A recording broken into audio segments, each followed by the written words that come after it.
ये चैप्टर है immune response to viral disease infection.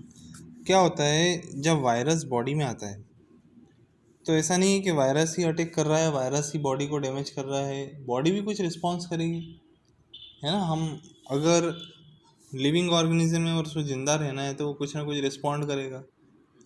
तो वो रिस्पॉन्ड करने के लिए बॉडी में कुछ सेल्स होती हैं, इसको इम्यून सेल्स बोलते हैं। ये इम्यूनिटी पावर बढ़ाती है और इम्यूनिटी के लिए रिस्पॉन्सिबल होती है। चाहे वायरस हो, बैक्टीरिया हो, कोई भी माइक्रो ऑर्गेनिजम्स आ जाए, वो लड़ने के लिए शक्ति देती है।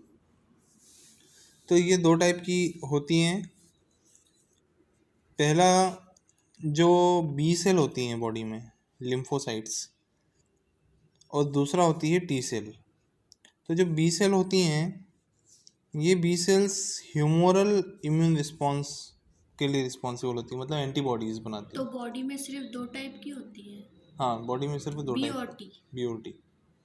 जो बी होती हैं, बी लिम्फोसाइट्स, वो ह्यूमोरल इम्यून रिस्पॉन्स जनरेट करती हैं, और जो टी होती है वो cell mediated immune response generate करती है। ये समझ लो कि ये दो जो हैं, दो हथियार हैं, और इनको लड़ने के लिए, ये जो हथियार हैं ये लड़ने के लिए यूज़ करते हैं एंटीबॉडी, बी सेल, और टी सेल लड़ने के लिए दूसरी सेल्स को। मतलब ये इनके पास सेना क्या है, जो बी लिम्फोसाइट की सेना है वो है ह्यूमोरल, यानी कि एंटीबॉडीज़, ये इसकी सेना है। और ये जैसे ये राजा है, मान लो टी सेल, तो इसकी सेनाएं क्या है, ये दूसरी सेल को बोलती है कि तुम जाओ और उस जगह पे जाके काम करो। ठीक है, तो दो टाइप का हो गया। अब लड़ना किससे है ये भी अपने को डिसाइड करना है। अब वायरस जो होता है, मान लो एक पूरा घर है, अब उस घर में दरवाज़ा भी है, खिड़की भी है, ईंटें भी हैं। तो वायरस में बहुत सारे प्रोटीन्स होते हैं, एक प्रोटीन नहीं होता, बहुत सारे प्रोटीन होते हैं। तो ये बी सेल और टी सेल हर टाइप के प्रोटीन से लड़ने की कैपेसिटी रखती हैं। तो उस एक पर्टिकुलर प्रोटीन को इपिटोप कहते हैं। मतलब एक ऐसा पर्टिकुलर वायरस का एक ऐसा स्ट्रक्चर जिसके अगेंस्ट में वो बी सेल तैयार करती हैं बहुत सारी सेना को, बहुत सारी एंटीबॉडीज़ को, और वैसे ही टी सेल्स बहुत सारी अदर सेल्स को तैयार करती हैं। अगर मान लो वायरस की तरफ से 100 अलग अलग टाइप के एपिटोप आ गए, 100 अलग अलग टाइप के प्रोटीन आ गए, तो बी सेल भी 100 अलग अलग टाइप की सेनाएं बनाएंगी, टी सेल भी 100 अलग अलग टाइप की सेनाएं बनाएंगी। ठीक है। अब इसमें इसको कहते हैं क्लोनल एक्सपांशन। क्लोनल एक्सपांशन मतलब क्लोन बनाएगी, एक पर्टिकुलर प्रोटीन का क्लोन बनाएगी। तो जो बी सेल और टी सेल होती है वो एक पर्टिकुलर प्रोटीन के लिए, एपिटोप के लिए क्लोनल एक्सपांशन करती हैं। और जो टी सेल होती हैं, उसको ये क्लोनल एक्सपांशन करने के लिए ये क्या करती हैं, साइटोकाइंस रिलीज करती हैं। मतलब वो आदेश कैसे देंगी दूसरी सेल को कि हाँ भाई तुम जाओ जाके लड़ो। उसको लड़ाई करने के लिए वो साइटोकाइंस का सिक्रेशन अपनी खुद के बॉडी में से, खुद की सेल में से वो साइटोकाइन को रिलीज करेगी। साइटोकाइन एक स्पेशल टाइप का प्रोटीन होता है जो कि हार्मोन लाइक स्ट्रक्चर होता है, जैसे हार्मोन्स होते हैं वैसे साइटोकाइंस होते हैं।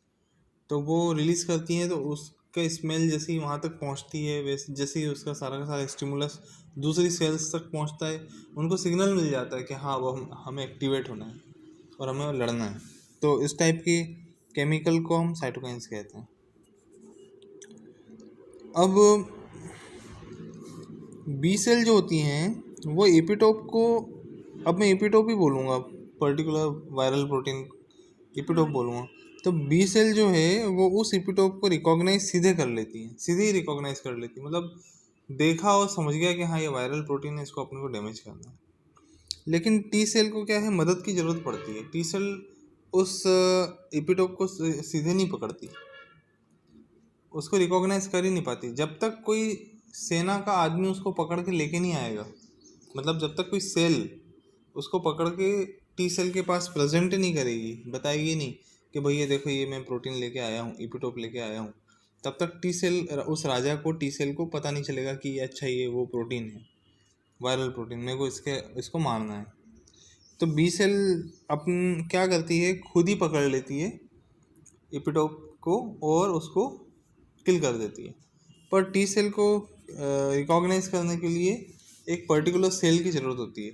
जो पर्टिकुलर सेल उस एपिटोप को लेकर आती है उसको एंटीजन प्रेजेंटिंग सेल बोलते हैं। एक्चुअल में क्या है, ये एंटीजन है। वायरस का ये जो प्रोटीन है ये एंटीजन है। एंटीजन क्या होता है, एंटीजन एक फॉरेन मटेरियल होता है जो हमारी बॉडी के लिए फॉरेन है, हमारा अपना नहीं है, फॉरेन मटेरियल है, तो उसको हम बोलते हैं एंटीजन।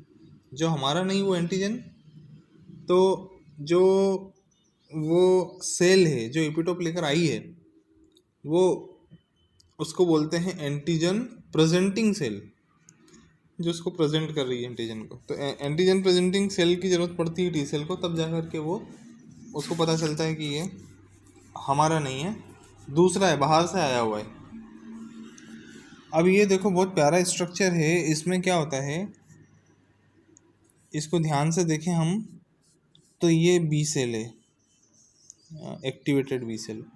हमारी बॉडी में दोनों टाइप की जो इम्यून सेल्स होती हैं, रेस्टिंग बी सेल, ये रेस्ट कर रही है, लेकिन जैसे ही एंटीजन आया इसने खुद ही पकड़ लिया है ना, ट्रैप कर लिया विद द हेल्प ऑफ, ये देखो ये बाहर एंटीबॉडी है, ये सब एंटीबॉडी चिपकी हुई है इसके साथ में।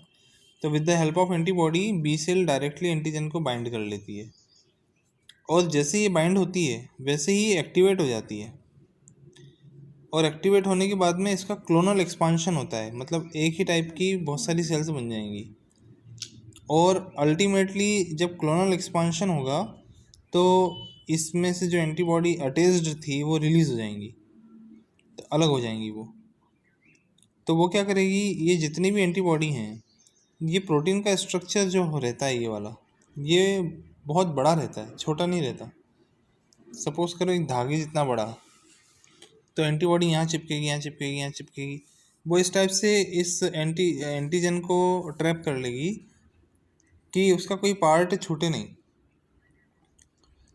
तो इसके लिए एक बी सेल को क्लोनल एक्सपांशन करना पड़ता है, और जब क्लोनल एक्सपांशन होता है और जब अटैचमेंट हट जाता है एंटीबॉडी का, तो बी सेल कन्वर्ट हो जाती है प्लाज्मा सेल्स में। तो प्लाज्मा सेल अलग हो जाती है, और मतलब बी सेल प्लाज्मा सेल कहलाती है, और एंटीबॉडी सेपरेट हो जाती है। अब बात करते हैं टी सेल की। तो जो टी सेल होती है वो टी सेल को तो ज़रूरत पड़ती है एंटीजन प्रेजेंटिंग सेल की, कि भाई मेरे पास कोई लेकर के आए।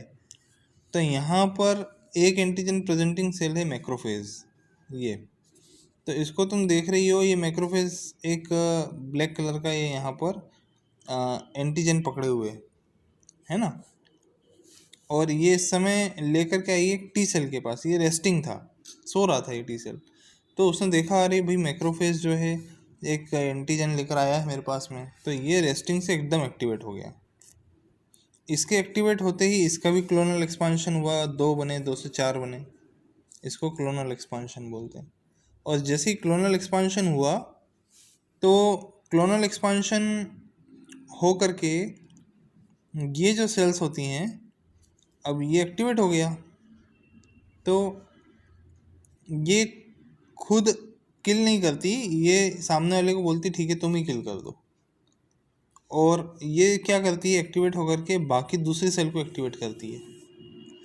वो बी सेल को भी एक्टिवेट करेगी, साइटोकाइन रिलीज करेगी। तो साइटोकाइंस बहुत सारे टाइप के होते हैं, उसकी लिस्ट है पूरी। साइटोकाइंस जैसे interleukin 1, interleukin 2, interleukin 3, interleukin 4, interleukin 5, 6, 7, 8, 9, 10, 11, 12, 13, 14, 13, फिर 15 आ गया, देखो 14 नहीं है इसमें, 15, फिर 16, फिर ट्यूमर नेक्रोटिक फैक्टर अल्फ़ा और बीटा, फिर ट्यूमर नेक्रोटिक फैक्टर बीटा, उसके बाद ये ट्यूमर ग्रोथ फैक्टर बीटा है ना, फिर इंटरफेरॉन अल्फ़ा और बीटा, फिर इंटरफेरॉन गामा, और ग्रोथ स्टिमुलेटिंग फैक्टर इसमें GM-CSF। GM-CSF का फुल फॉर्म क्या है, चलो मैं कहीं बताऊंगा। GM-CSF ग्रोथ स्टिमुलेटिंग फैक्टर ऐसा कुछ है। तो इसमें क्या होता है कि ये बहुत सारी सेल्स एक्टिवेट करती है। देखो ये किस किस को एक्टिवेट करती है, ये स्टेम सेल को एक्टिवेट करती है। तो स्टेम सेल्स भी मल्टीप्लाई हो जाती हैं, बहुत सारी बन जाती हैं। यही जो होती है मास्ट सेल को एक्टिवेट करती है, तो मास्ट सेल भी बहुत सारी हो जाती हैं। तो ये बता रखा है कि टी सेल कौन कौन से साइटोकाइंस किस से कौन सी सेल एक्टिवेट होती है। स्पेशली अब जैसे इम्पोर्टेंस है, जैसे इंटरल्यूकिन 6 जो होता है वो प्लाज्मा सेल और एंटीबॉडी अलग अलग करने के लिए ज़रूरी है, ठीक है। ऐसे ही इंटरल्यूकिन 2 जो है वो क्लोनल एक्सपांशन के लिए ज़रूरी है, क्लोन्स बना रही है। इंटरल्यूकिन 4 जो है वो बी सेल को एक्टिवेट करने के लिए ज़रूरी है। इंटरल्यूकिन 10 और 4 जो है ये भी बी सेल को एक्टिवेट करने के लिए ज़रूरी है। इसके बाद में इसके अलावा बी सेल के ऊपर tumour growth factor beta, interleukin 2, interleukin 4, interleukin 5, interleukin 13, interferon gamma, ये सब जो टी सेल्स हैं वो रिलीज़ करती हैं, ठीक है। मतलब इस वाले में फोटोग्राफ में बहुत कुछ आ गया। अब यही जो टी सेल है इंटरल्यूकिन 3, इंटरल्यूकिन 6, इंटरल्यूकिन 7 और GM-CSF से ये स्टेम सेल को एक्टिवेट करती है। इसके अलावा क्या होता है कि जो सेल प्रेजेंट कर रही है एपिटोप, मैक्रोफेज, तो ये मैक्रोफेज बेसिकली क्या होता है, ये जैसे स्किन से आया है एंटीजन। मान लो यहाँ जैसे यहाँ पर कट लगा हो, कहीं यहाँ कट लगा है, तो यहाँ से एक वायरस घुसा, तो ये स्किन की लेयर है ना। तो इस लेयर जैसे फाइब्रोब्लास्ट, एंडोथेलियल सेल्स, तो ये इनको भी एक्साइट करती है, इवॉक करती है, प्रोवॉक करती है कि भाई तुम जो है इन्फ्लेमेशन क्रिएट करो, तुम लाल हो जाओ, सूज जाओ, सूजन आ जानी चाहिए तुम्हारे ऊपर। मतलब वहीं से डिफेंस मैकेनिज्म चालू हो जाना चाहिए। तो तुमने देखा होगा एब्रेशंस कट से लगे होते हैं, तो कट लगती है वहाँ लाल हो जाता है, सूजन आ जाती है ना, ये सब होता है। तो यहाँ जो बेसिकली जो ब्लड है, ये ब्लड है, एंडोथेलियल सेल ये होती है ब्लड की लाइनिंग्स। तो जो ब्लड की पाइपलाइन है उसमें एंडोथेलियल सेल्स होती हैं। तो एंडोथेलियल सेल्स के अंदर से मोनोसाइट निकल के बाहर आ जाते हैं। मतलब जो ब्लड वेसल्स हैं, जो वहाँ पे मोनोसाइट घूम रही हैं, दौड़ लगा रही हैं, आरबीसी दौड़ लगा रही है मोनोसाइट, तो वो क्या है, मोनोसाइट निकल के टिश्यू में आ जाती हैं और टिश्यू में आकर के मैक्रोफेज में कन्वर्ट हो जाती हैं। और मैक्रोफेज जैसे ही आता है, बनता है मोनोसाइट से मैक्रोफेज बनता है, ठीक है, ध्यान रखना। मैक्रोफेज बनता है तो मैक्रोफेज क्या करता है, वो एंटीजन को पकड़ लेता है और पकड़ के टी सेल के पास ले आता है, राजा के पास ले आता है, भैया देखो ये एंटीजन आ गया। ये पूरी यहाँ मैकेनिज्म होती है। तो इसमें क्वेश्चन ये आते हैं कि इंटरल्यूकिन 2 का क्या मेन रोल है। तो 4 ऑब्जेक्टिव आ जाते हैं उसमें। तो अपने को पता होना चाहिए कि जो इंटरल्यूकिन 2 है वो क्लोनल एक्सपांशन में काम आएगा। इंटरल्यूकिन 6 का क्या काम है, वो प्लाज्मा सेल और एंटीबॉडी को सेपरेट करने के लिए काम आएगा। ऐसे ये इम्पोर्टेंट है। अब आगे एंटीजन स्पेसिफिक रिसेप्टर। अब ऐसा है कि एंटीजन को पकड़ने के लिए भी इनके हाथ होना चाहिए सेल्स के पास, है ना। इसको हम रिसेप्टर बोलते हैं। मतलब ये जो है इस टाइप के, ये देखो ब्लैक कलर का तो छोटा सा एंटीजन है, पर ये बैक साइड में जो इतना ये कैंची ऐसा दिख रहा है, ये एक रिसेप्टर है।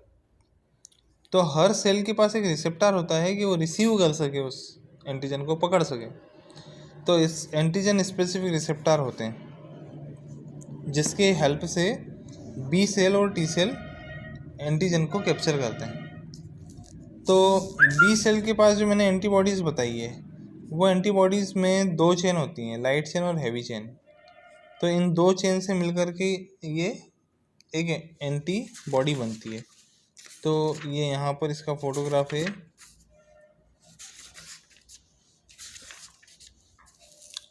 ये एक रिसेप्टर है। तो बी सेल के ऊपर एक रिसेप्टर कनेक्टेड होता है। तो ये हो गई बीच की हैवी चेन और ये एक लाइट चेन। तो दो लाइट चेन और दो हैवी चेन से मिलकर के एक इम्यूनोग्लोबुलिन या एक एंटीबॉडी बनती है। इस टाइप की 5 एंटीबॉडीज़ होती हैं, IgG, IgM, IgA और IgD और IgE। ऐसी 5 होती हैं, मतलब एक बी सेल के पास में 5 एंटीबॉडीज़ होती हैं। इनके स्ट्रक्चर अलग अलग होते हैं। ये सिंगल एक एंटीबॉडी है। तो IgG इसको बोलते हैं मोनोमर। अब ये 5 हैं, 1 2 3 4 5, यानी कि ये पेंटामर है। तो IgM के पास पेंटामर है, IgM पेंटामर होता है। अब ये देखो तुम, IgA एक्चुअल में 2 जुड़ी हुई है, तो ये है डाइमर, ठीक है।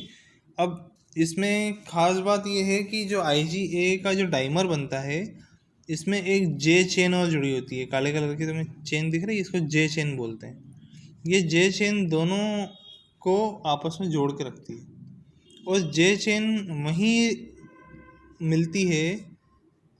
जे चेन का मेन काम होता है सिक्रीशंस में इस IgA को भेजना।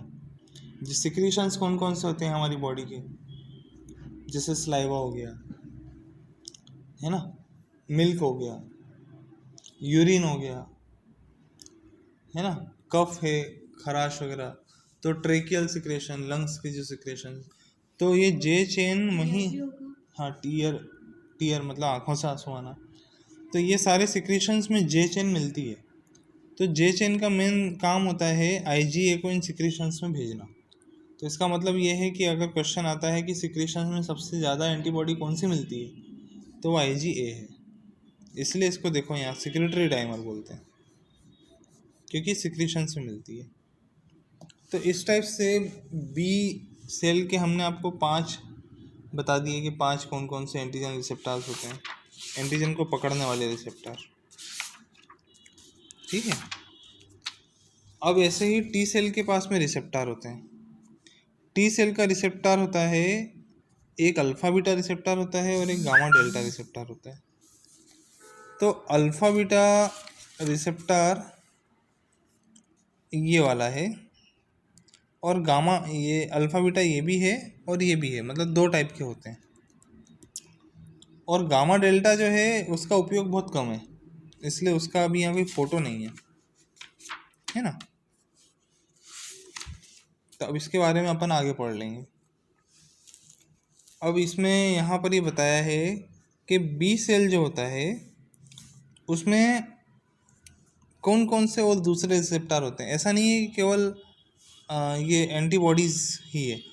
यहाँ ये बताया कि बी लिम्फोसाइट को, ये बी लिम्फोसाइट और एंटीबॉडीज़ जो आपस में जुड़े हुए हैं, इस जुड़ने के लिए भी यहाँ पर एक मतलब कब्जे की ज़रूरत पड़ती है, जो इसको और इसको आपस में जोड़ के रखे। इसको जो बोलते हैं FC पोर्शन, क्या बोलते हैं, जो FC पोर्शन। तो यहाँ पर अपन इस फोटोग्राफ से अच्छे से इसको समझ सकते हैं। देखो ये हिस्सा जुड़ा हुआ है एक सेल से, बराबर है। तो ये वाला जो पोर्शन होता है इसको बोलते हैं FC पोर्शन, और ये जो पोर्शन होता है इसको बोलते हैं FAB पोर्शन, है ना। तो जो, अब तुम ये बताओ कि IgG में कितने FAB पोर्शन है और कितने FC पोर्शन है। ये FB ना, FAB 2 हैं और FC पोर्शन कितने हैं, एक है। तो क्वेश्चन ये आता है कि IgG have 2 FAB portion and 1 FC portion. अब IgM में कितने होंगे,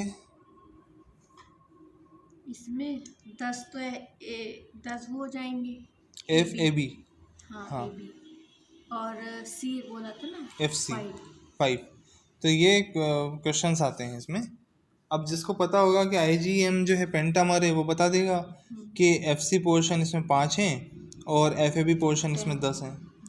ये भी क्वेश्चन आ सकता है कि IgM कितने एंटीजन को कैप्चर कर सकता है, एक IgM कितने एंटीजन को कैप्चर कर सकता है, 5 कैसे, ये 1 2 3 4 5, नहीं, एक एंटीजन ये है, एक एंटीजन ये है, 10। तो एक आईजीएम 10 एंटीजन को कैप्चर कर सकता है, और ये 2 को कर सकता ये है, 2 को ये कर 4 सकता है, को ये कर 4 को सकता कर है। सकता है ना। तो ये बोलते हैं एफसी पोर्शन, इस पे लिख देते हैं पेन से।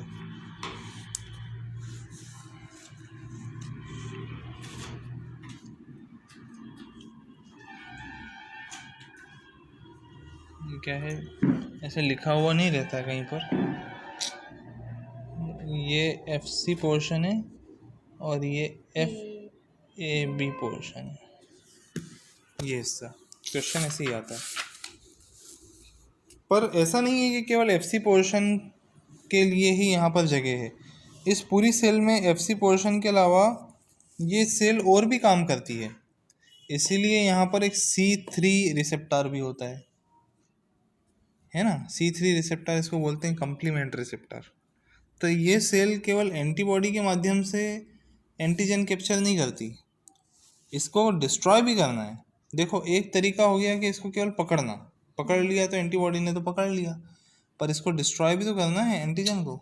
तो डिस्ट्रॉय करने के लिए इसके पास में और भी रिसेप्टर की ज़रूरत पड़ती है, जैसे C3 रिसेप्टर।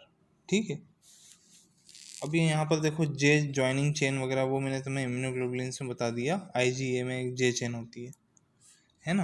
एक ये क्या है, ये JNT हाँ, ये जो है HL और H, ये क्या होता है, ये वही लाइट चेन और हैवी चेन मैंने जो तुम्हें बताया है ना। जो लाइट चेन होती है उसमें जे और डी फॉर डाइवर्सिटी वाला और जे फॉर ज्वाइनिंग का जे, तो और एक होता है वी वेरिएबल जीन। तो ये क्या होता है, जब क्लोनल एक्सपांशन होता है ना, तो एक पर्टिकुलर टाइप का एंटीजन, मान लो जिसमें मैंने तुम्हें खिड़की दरवाजे ईंट सब बताया, तो ऐसे ही वायरस में भी बहुत सारे प्रोटीन होते हैं। तो कोई एक देखो ये हाँ, तो किसी एक एंटीजन को कैप्चर करने के लिए उसे एक पर्टिकुलर लॉक एंड की जैसा बिहेव करना पड़ेगा। अगर ये की है तो इसको लॉक इस तरीके का पैटर्न बनाना पड़ेगा कि वो इससे जुड़ सके। इसलिए वी फॉर वेरिएबल या फिर डी फॉर डाइवर्सिफाई।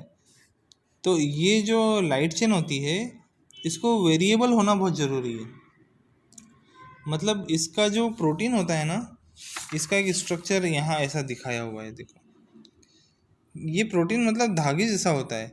जैसे ही ये गोल गोल गोल गोल एंटीजन आया, ये धागा अपने आप का शेप चेंज कर लेता है, वेरिएबल हो जाता है।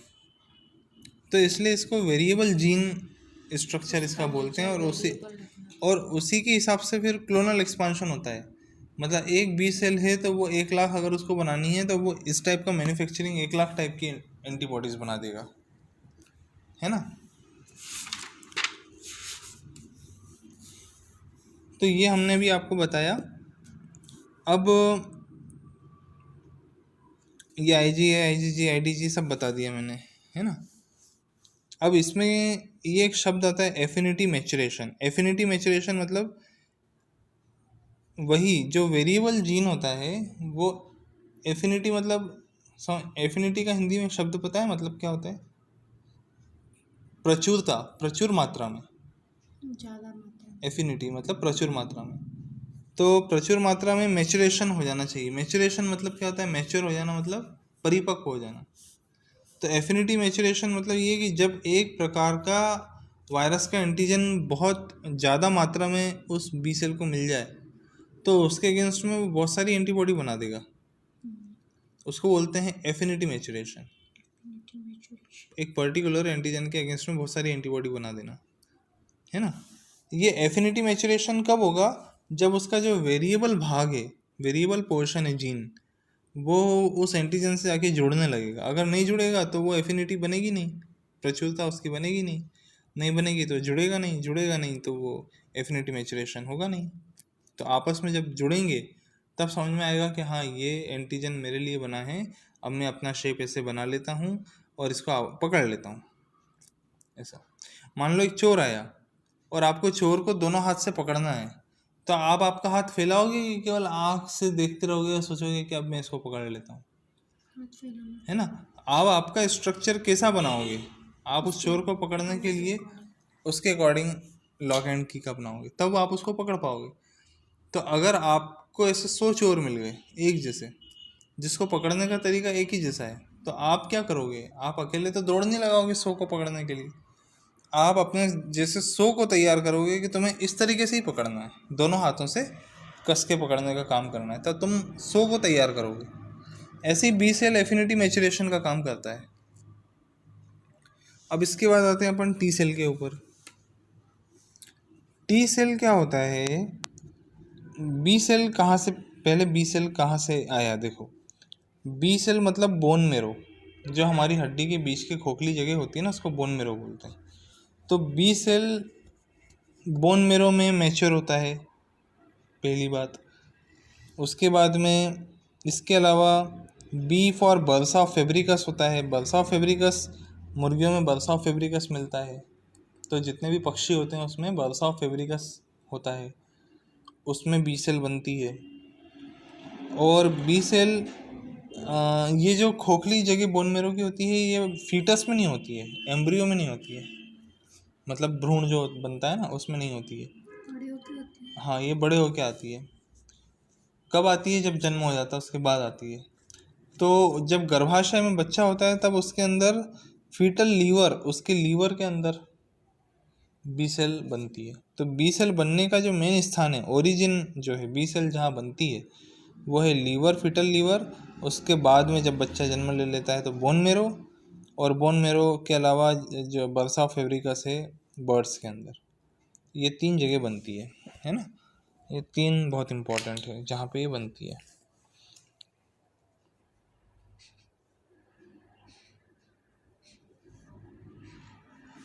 और अब टी सेल कहाँ बनती है? टी सेल का जो मैचुरेशन होता है, फॉर देयर मैचुरेशन, और ये यहाँ ओरिजिन है। बी सेल बनती कहाँ पर है? इन 3 जगह पर बनती है। टी सेल कहाँ ओरिजिनेट तो यहीं बोन मेरो में ही होती है टी सेल, लेकिन मैच्योर कहाँ होती है, मतलब अकल कहाँ आती है उसको? अकल आती है थाइमस में जाके। थाइमस जो होता है वो यहाँ पर मिलता है, थाइमस, ठीक है, गर्दन के यहाँ पे। तो टी सेल मैच्योर हो गई। अब होता क्या है, नॉर्मली बॉडी में 1 से 2% टी सेल ही होती हैं, पर जैसे ही इन्फेक्शन आता है टी सेल बहुत ज़्यादा हो जाती है। तो जब हम ब्लड काउंट करते हैं और टी सेल बड़ी हुई मिल जाए, लिम्फोसाइट्स बड़ी हुई मिल जाए, तो अच्छा लिम्फोसाइट बढ़ गई है, मतलब कोई ना कोई वायरल इन्फेक्शन है। तो ये थायराइड इन्फेक्शन होता है। कौन सा इन्फेक्शन? थायराइड थायराइड नहीं, नहीं, थ्रोट इन्फेक्शन। नहीं, जब भी ब्लड पिक्चर अपन देख रहे हैं उसमें लिखा हुआ आता है लिम्फोसाइट्स। टी नहीं आता उसमें, सिर्फ लिम्फोसाइट्स आता है। अगर वो बड़ी मिल गई तो आप समझ लो कि वायरल इन्फेक्शन है। अब जो टी सेल होती हैं वो एक नहीं होती हैं, वो 2 टाइप की होती हैं। बी सेल तो बेचारी एक ही टाइप की थी, पर टी सेल 2 टाइप की होती हैं। एक होता है टी हेल्पर सेल और एक होता है टी साइटोटॉक्सिक सेल। जो हेल्प करे, जो दूसरों को, जिसका काम केवल दूसरों को जगाना है, अरे वो एंटीजन आ गया, तुम जाग जाओ, तुम भी जाग जाओ, तुम भी जाग जाओ। तो यहाँ इस फोटोग्राफ में तुम देख रही हो, यहाँ पे भी सिर्फ TH लिखा हुआ है। तो ये वो सेल है जो दूसरों को जगाने का काम करती है, बाकी सेल्स को। और दूसरी होती है वो सेल जो जिसको डैमेज करने का काम होता है। सोचो, बी सेल एक ऐसी सेल है जो बेचारा सब काम कर लेती है। बी सेल एंटीजन पकड़ भी लेती है, पकड़ने के बाद में वो एंटीबॉडी रिलीज भी कर देती है, रिलीज करने के बाद में वो डिस्ट्रॉय भी करने का काम कर देती है। पर जो टी सेल होती है वो बहुत बहुत मतलब राजा महाराजाओं वाली सेल है। इसको एंटीजन को पकड़ने के लिए दूसरी सेल चाहिए, खुद नहीं पकड़ती।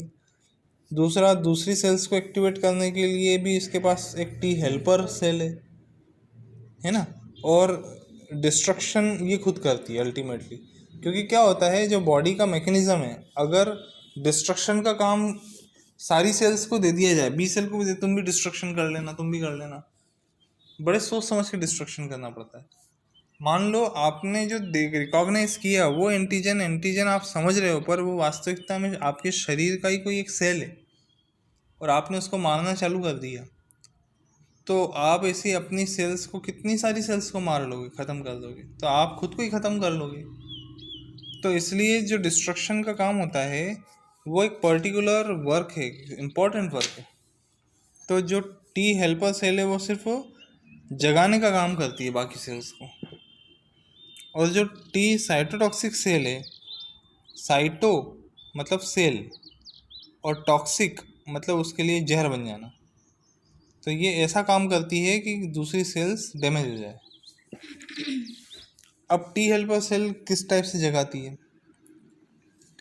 टी हेल्पर सेल के पास में ये केवल इसके पास एक मार्कर होता है CD4। जैसे मान लो मेरे को खुजली करनी है, तो मेरे हाथ में क्या है, नाखून है, तो ऐसे ही इसके पास CD4 होता है। तो CD4 हमेशा MHC के सेकंड नंबर के प्रोटीन से जुड़ता है। ऐसे MHC के दो प्रोटीन होते हैं, MHC1 और MHC2, ठीक है। तो यहाँ पर तुम देख रही हो, ये जो टी सेल है, ये जो तुम्हें ये जो दिख रहा है ये CD4 है, ये जो है ये CD4 है, और ये जो है ये MHC second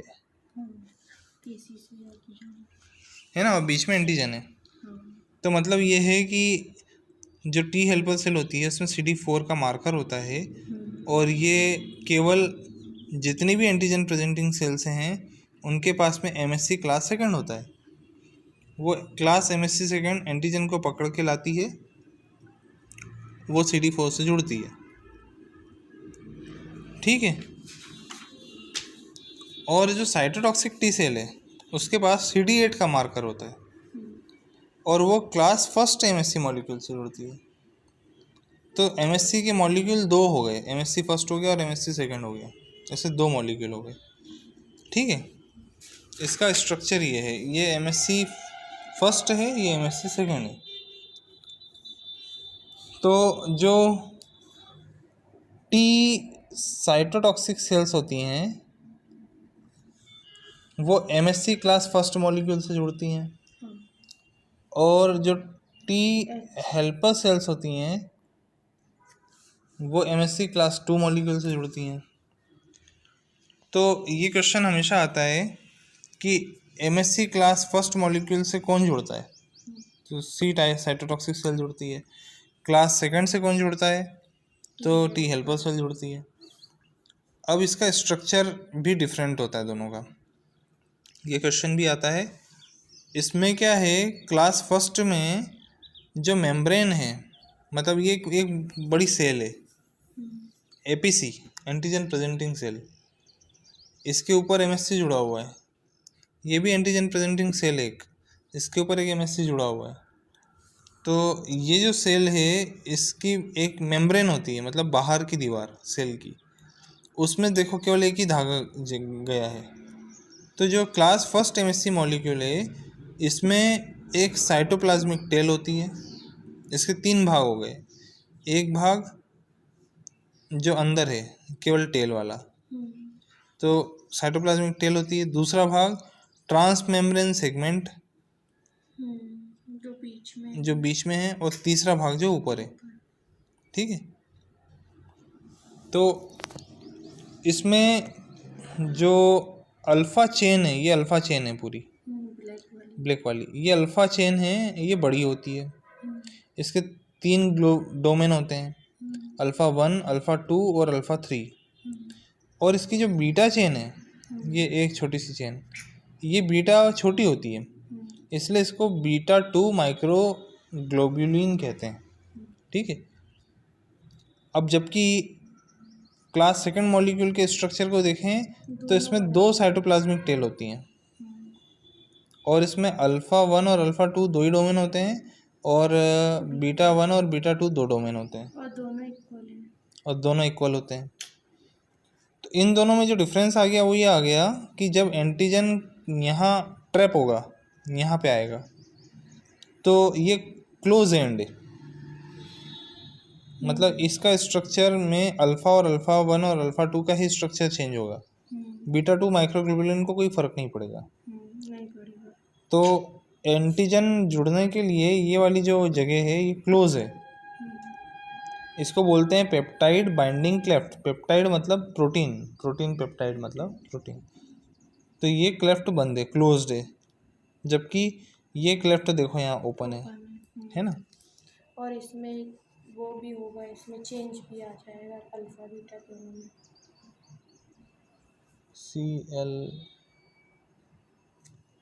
ClOSED closed open, ठीक है। तो ये चीज़ MSc क्लास फर्स्ट और क्लास सेकंड में हमेशा आती है। अब टी हेल्पर सेल जब CD4 मार्कर की हेल्प से MSc क्लास सेकंड मॉलिक्यूल से जुड़ती है तो जुड़ते ही एक्टिवेट हो जाती है। एक्टिवेट होती है तो ये क्या करती है, ये अपने बॉडी से सिक्रेशंस निकालती है। ये सेल सिक्रेशंस मैंने जो साइटोकाइंस बताए थे, तो इंटरल्यूकिन 2 है, इंटरफेरॉन गामा है, ट्यूमर नेक्रोटिक फैक्टर बीटा है, ये GM-CSF मतलब granulocyte macrophage colony stimulating factor. Granulocyte macrophage colony stimulating factor ये भी रिलीज़ करती है। फिर इंटरल्यूकिन 3 रिलीज़ करती है।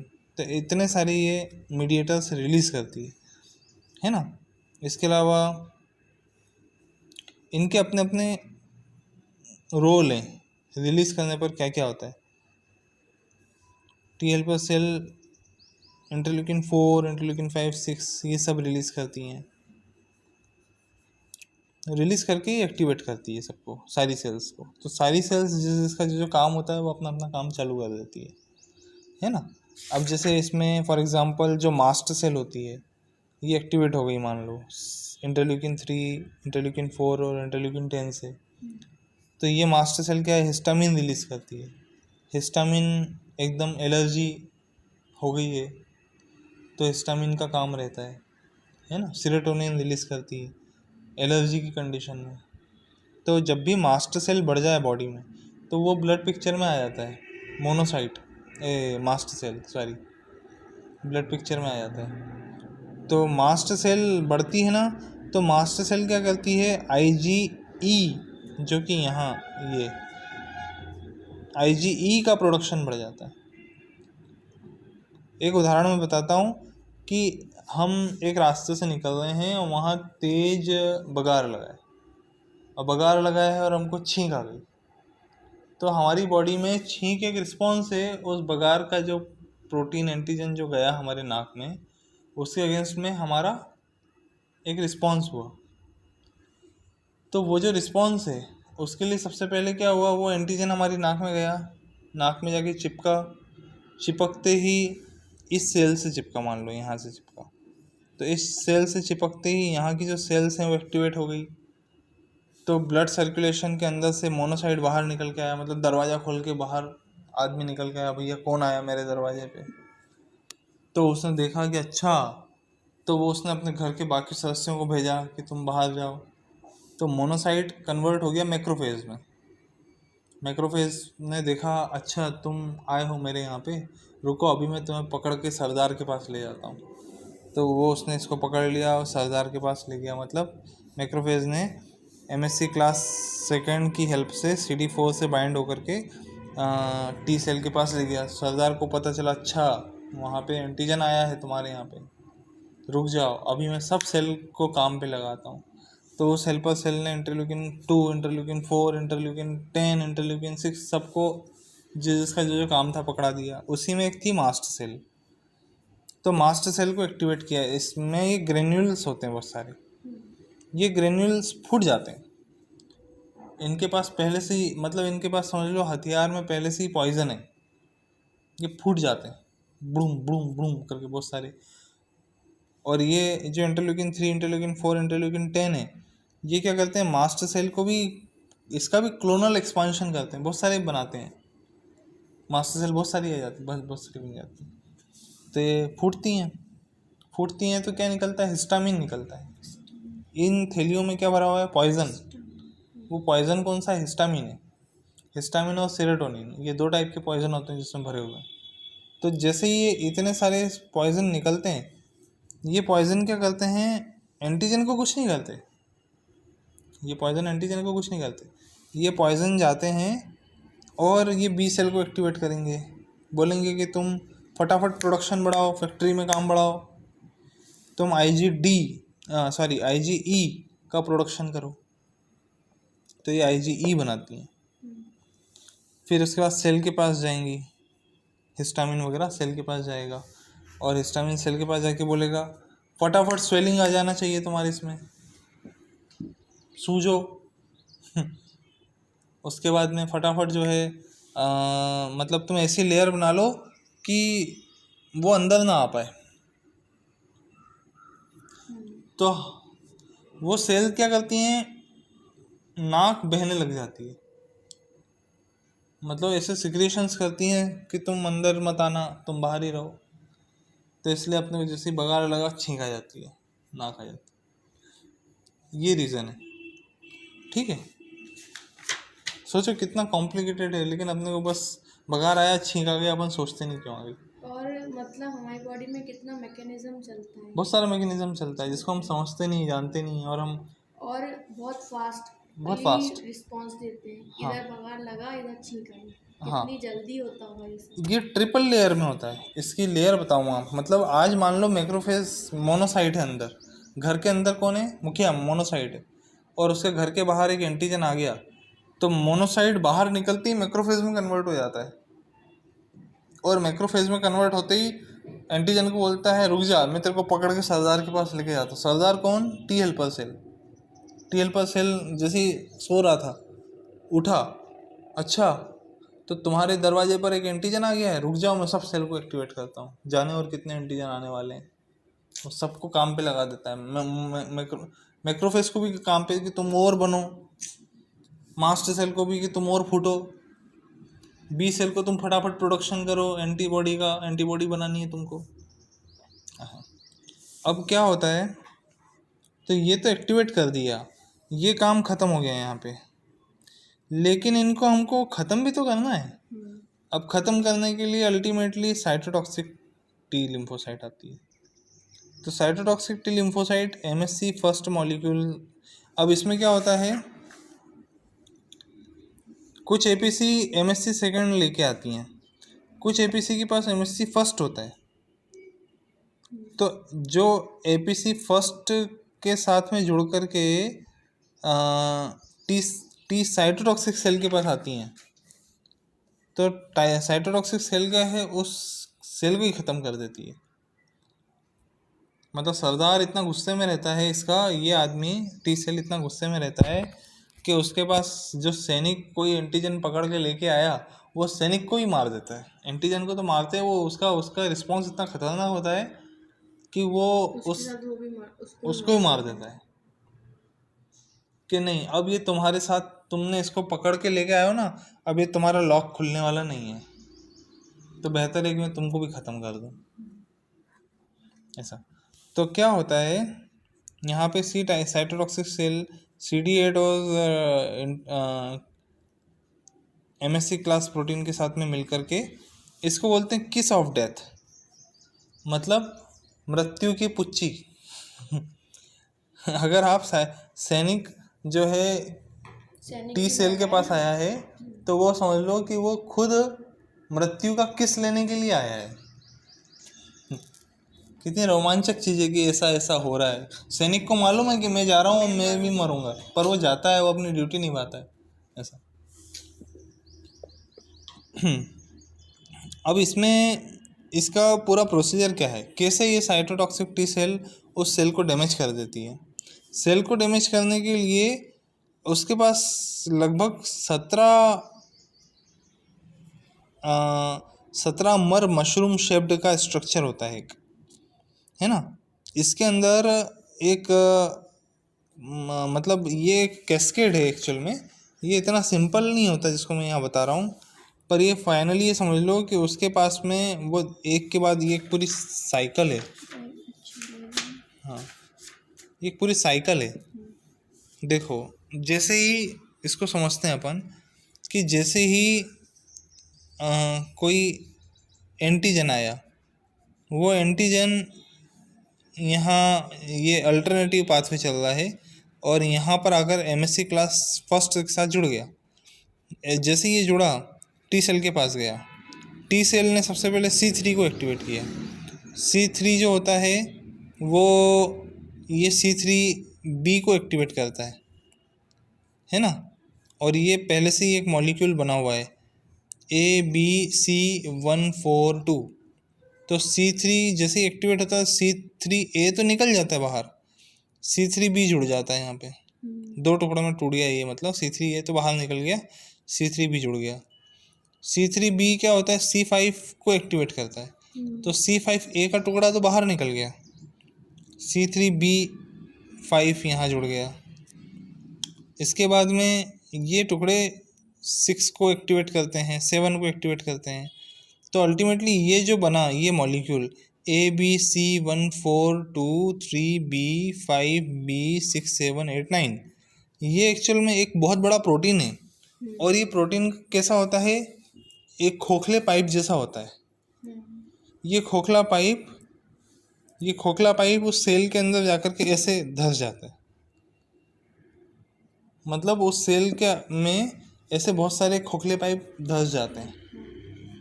ये जो प्रोटीन है ये एक्चुअल में खोखला पाइप है, ऐसा स्ट्रक्चर हो जाता है। परफोरेशन कर दे, इसलिए इसका नाम ही परफोरिन है। तो जैसे ही उस सेल के साथ में बहुत सारे ये जुड़ते हैं, वैसे ही वो सेल बस्ट हो जाती है ना। अब ये इसको बोलते हैं कंप्लीमेंट सिस्टम, इसको बोलते हैं एक जो प्रोसीजर जो हो रही है ना, इसको बोलते हैं कंप्लीमेंट सिस्टम। ये सिस्टम है बॉडी का, और ये दो टाइप का होता है। एक अल्टरनेट पाथवे, मतलब एक तरीका इसका अल्टरनेट ये है कि एमएससी क्लास फर्स्ट के साथ साइटोटॉक्सिक सेल आती है तो ये एक अल्टरनेटिव पाथवे चालू होता है। और जब बहुत सारी एंटीबॉडीज़ जो यहाँ पर बनी है ये एंटीजन के साथ जुड़ कर के आती है तो ये क्लासिकल पाथवे होता है। तो ये ध्यान रखना है कि जब MSC class first cytotoxic cell के साथ में आती है तो अल्टरनेटिव पाथवे चालू हो जाता है, और जब जो एंटीबॉडीज़ हैं वो एंटीजन के साथ बाइंड होकर के आती है तो क्लासिकल पाथवे चालू हो जाता है। तो ये जो कंप्लीमेंट सिस्टम है बॉडी का, ये इसके दो पाथवे होते हैं। पहला अल्टरनेटिव पाथवे होता है और दूसरा क्लासिकल पाथवे होता है। इसमें जो एक्स्ट्रा प्रोटीन निकलते हैं मॉलिक्यूल, C3a निकला, C5a निकला, ये मेनली रिस्पॉन्सिबल होते हैं फॉर मास्ट सेल एक्टिवेशन। और मास्ट सेल एक्टिवेट होती है तो क्या निकलता है, हिस्टामिन। और मैंने हिस्टामिन का काम बताया। हिस्टामिन क्या है, एक बबल है, वो फूट जाता है।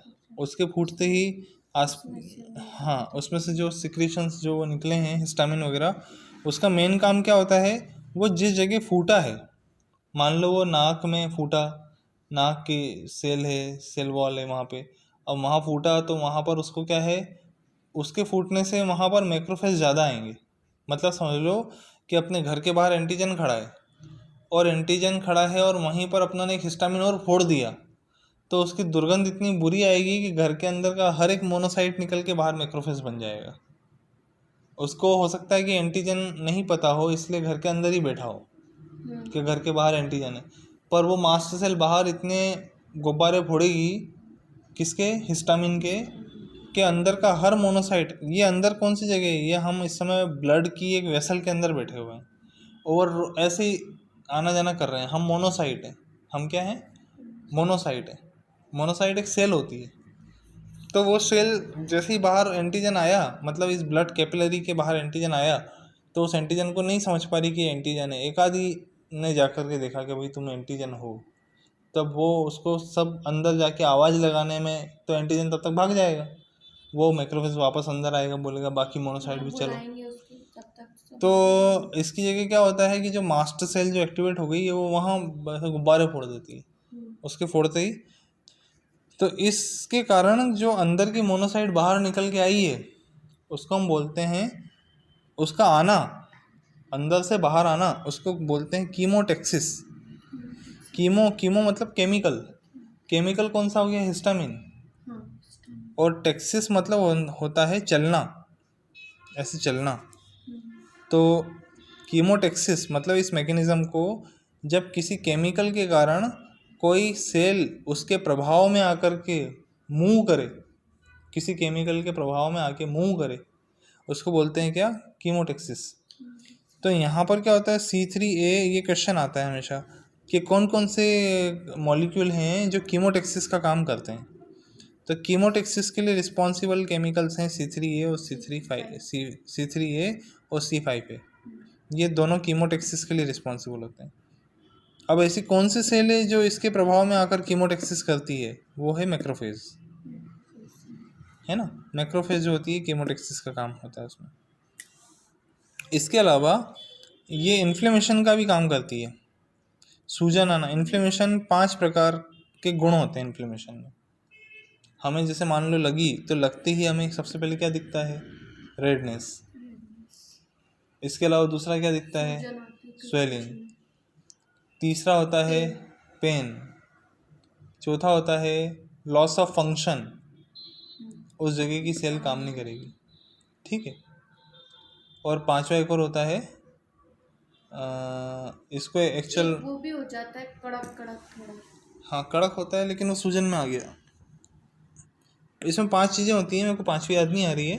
इसमें 5 चीज़ें होती हैं, ठीक है। और इसको ग्रीक वर्ड में बोलते हैं लोबार, डोलार, पेलार, ट्यूमर, ऐसे वो पढ़ना पड़ेगा। तो ये क्लियर हो गया।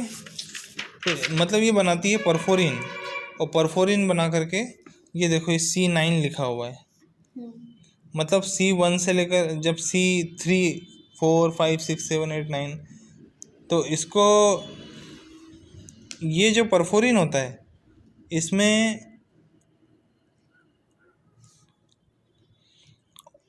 जो साइटोटॉक्सिक सेल है, जैसा ये इसका काम है परफोरिन बनाने का और ब्रेक करने का, भगवान ने नेचुरल किलर सेल को भी यही काम दे रखा है। ये नेचुरल किलर सेल है, नेचुरली किल करने का काम करती है। तो क्या हुआ, भगवान ने इसको एक एडवांटेज टी सेल को और ये दे रखा है कि अभी रुक जाओ, तुम किसी सेल को मारो इसके पहले मैं एक NK सेल तुम्हारे पास भेज देता हूँ, वो मार देगी, तुम मत मारो, अभी रुक जाओ।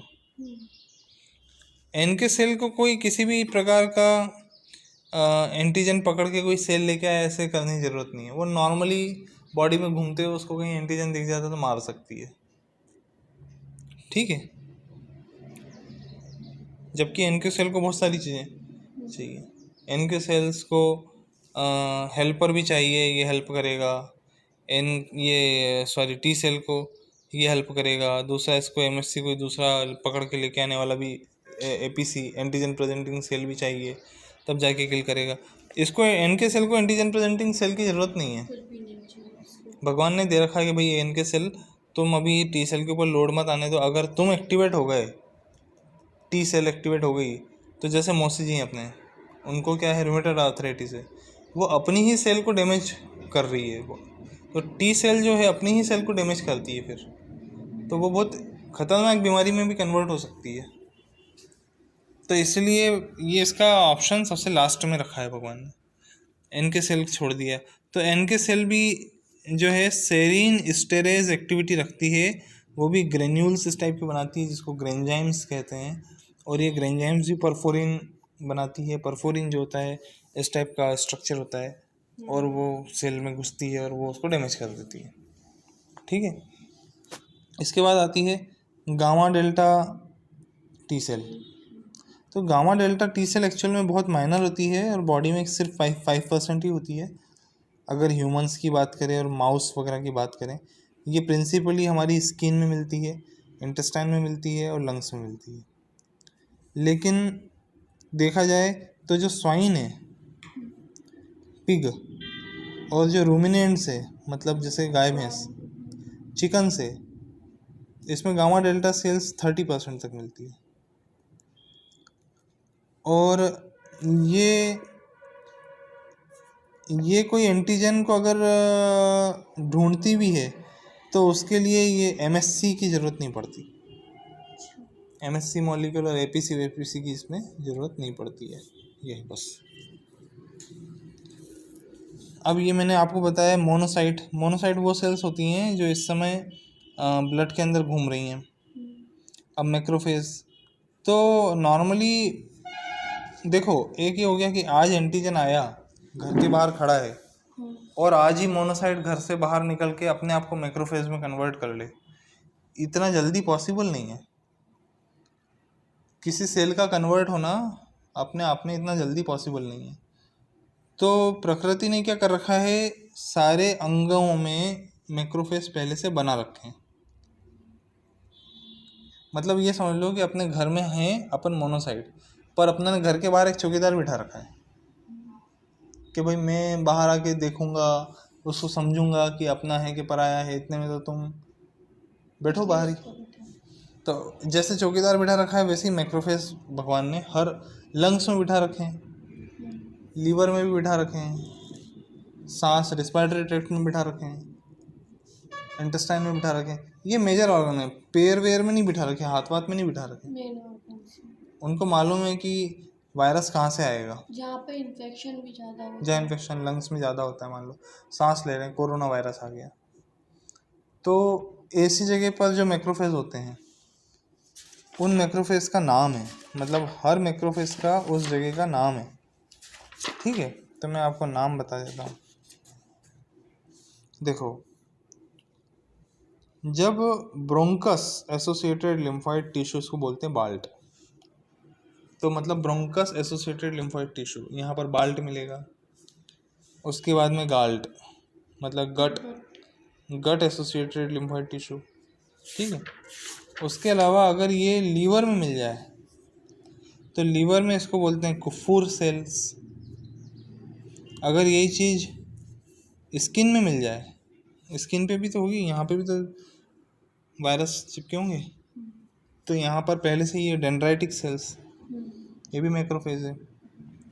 ठीक है, तो मैक्रोफेज का मतलब अपन बोलेंगे चौकीदार इधर आओ, तो पता चल रहा है कि आपने 10 घरों में चौकीदार बिठा रखे हैं, 10 के 10 भागते हुए आ गए। तो इसलिए हर चौकीदार का नाम दे दिया कि अगर वो लंग्स में है तो वो उसका नाम जो है बाल्ट है।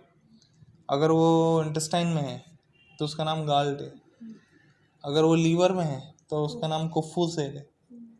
और अगर वो स्किन पे है तो उसका नाम डेंड्राइटिक सेल है ना। उसको वैसे लैंगरहैंस डेंड्राइटिक सेल्स बोलते हैं स्किन में। ये हो गया। अब ये कितनी देर में चौकीदार एक्टिवेट हो जाएगा किसी एंटीजन के लिए, मतलब कब तक एक्टिवेट रहता है, उसका काम कब तक, मतलब वो भी थकेगा लड़ाई करते करते मान लो, तो वो 24 घंटे तक एक्टिवेट रहता है। शुरू के पहले टाइम से लेकर के 24 घंटे तक। 24 घंटे के बाद में थक जाएगा। अगर तब तक एंटीजन मर गया, एलिमिनेट हो गया, वहाँ से चला गया, तो बॉडी नॉर्मल हो जाएगी। पर मान लो नहीं गया तो मैक्रोफेज की संख्या तो बहुत सारी हो गई। अब उसके बाद में उसको एक अगला लेवल क्रॉस करना पड़ेगा। मेरे को देना बुक, मेरी वो कॉपी।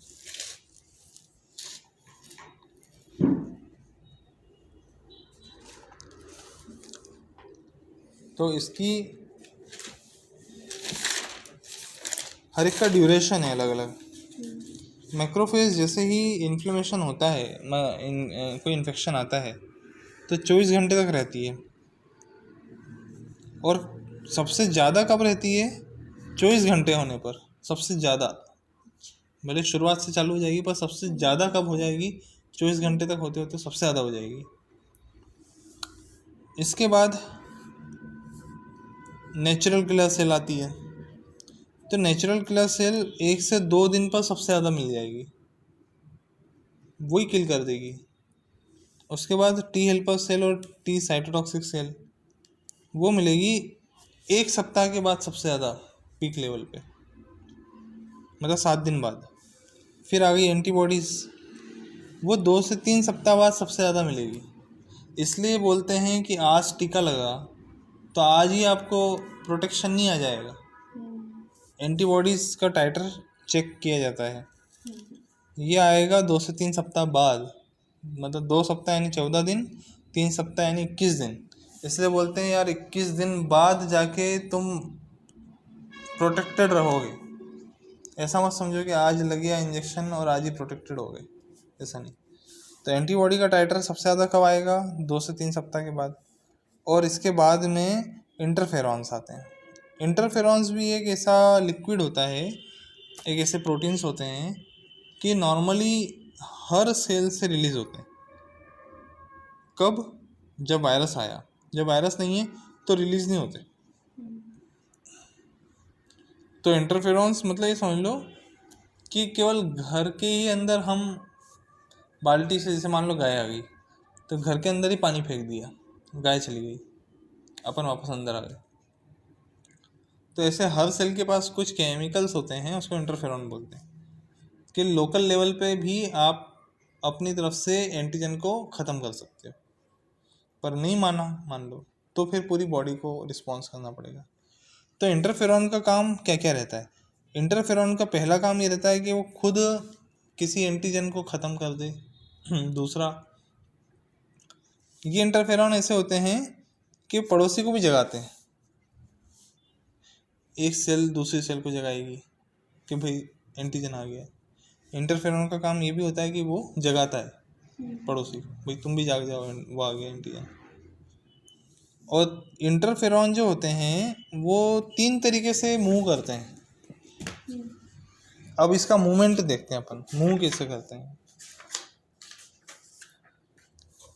इंटरफेरॉन जैसे ही स्टिमुलेशन आया तो वो सेल तो सिक्रेट करेगी, वो खुद को एक्टिवेट करेगी, खुद ही सिक्रेट करेगी, खुद ही एक्टिवेट होगी। वो पड़ोसी को सिक्रेट एक्टिवेट करेगी कि मेरे पास तो आया है, तू भी जाग जा। और नियर बाय, और वो ब्लड सेल्स में सर्कुलेशन में जाएगी और वो जाकर के दूसरी जगह पर दूसरों को एक्टिवेट करेगी। इस तरीके की एक्टिविटी को बोलते हैं ऑटोक्राइन एक्शन, पैराक्राइन एक्शन और एंडोक्राइन एक्शन। ऐसा 3 एक्शन होते हैं, ठीक है। तो ये था ये। अब नेचुरल किलर सेल।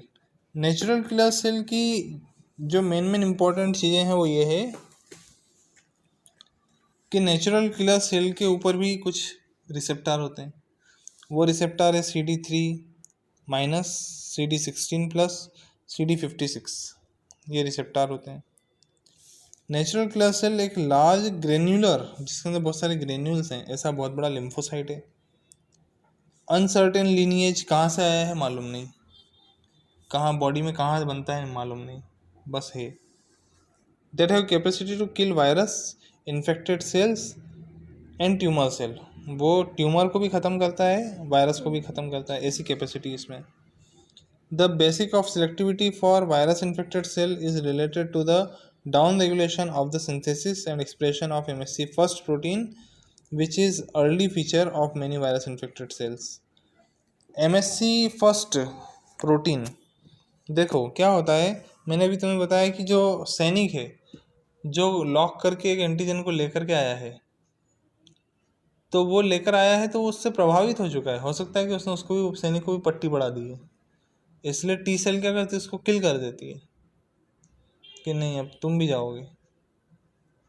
तो शुरुआत में क्या होता है कि ऐसे सैनिक पहले से ही मिले हुए होते हैं एंटीजन के साथ, बोलते हैं चल तू चल वहाँ पे, मैं तेरे को वहाँ जाके खोल दूँगा, तू भी फ्री मैं भी फ्री, तू लड़ता रहना राजा से।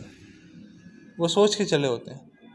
तो इसलिए टी सेल के पहले जो उसका सिपा सालार जो होता है NK सेल, वो इस बात को समझ लेता है कि इसके जो MSC1 मॉलिक्यूल हैं जो हाथ थे ये ढीले पड़ चुके हैं। अब इसकी वो कंडीशन नहीं है कि वो एंटीजन को पकड़ के ले आए, और पकड़ के ले भी आएगा तो मेरे सामने छोड़, अपने सरदार के सामने छोड़ देगा ले जाके, तो क्या करूँ मैं, इसको ख़त्म कर दूँ।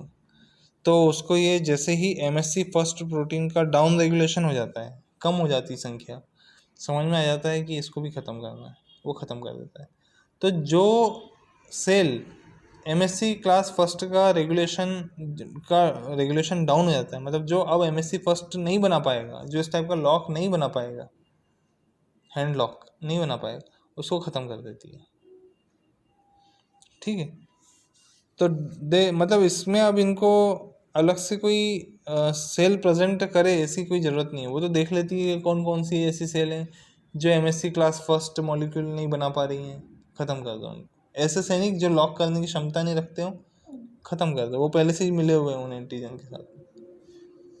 दे display no immunological specificity for particular viral antigen, no memory, no MHC restriction and no dependence on antibody.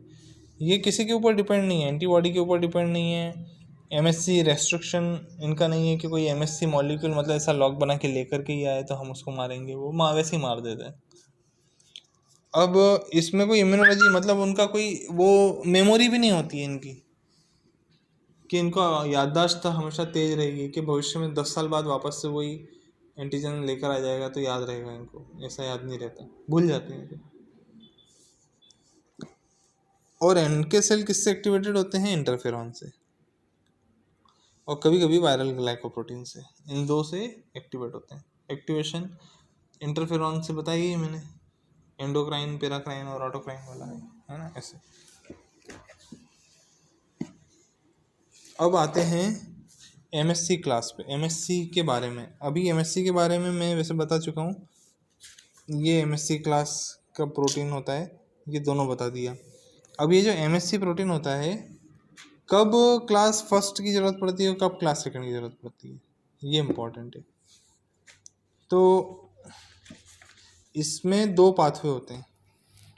पहला पाथवे होता है एक्सोजिनस पाथवे, जब घर के बाहर प्रोटीन है और उसको ख़त्म करना है तो क्लास सेकंड की ज़रूरत पड़ती है इसकी। पर मान लो घर के अंदर ही फॉरेन आदमी बैठा हुआ है, उसको ख़त्म करना है, और बाहर जो है लोग आना जाना कर रहे हैं, उनको मालूम ही नहीं है कि घर के अंदर आतंकवादी बैठा हुआ है, कैसे ख़त्म करोगे? तो ऐसी मैकेनिज्म के लिए क्लास फर्स्ट की ज़रूरत है, साइटोटॉक्सिक सेल की ही ज़रूरत पड़ेगी ऐसे में, है ना। तो इसको बोलते हैं दूसरे पाथवे को एंडोजिनस पाथवे। एंडोजिनस और एक्सोजिनस, एक्सोजिनस मतलब जब प्रोटीन बाहर से आया हो, इसका फोटोग्राफ है यहाँ पे। ये एंडोजिनस पाथवे है, ये एक्सोजिनस पाथवे है। देखो ये सेल है इतनी बड़ी, इस सेल के अंदर यहाँ पर अंदर ही प्रोटीन बन रहा है, मतलब वायरस अंदर आ गया था, अंदर ही यहाँ पर ही वो प्रोटीन बना रहा है, जैसे आतंकवादी घर में बैठ कर के बम बना रहा है, बाहर वालों को कुछ पता ही नहीं है।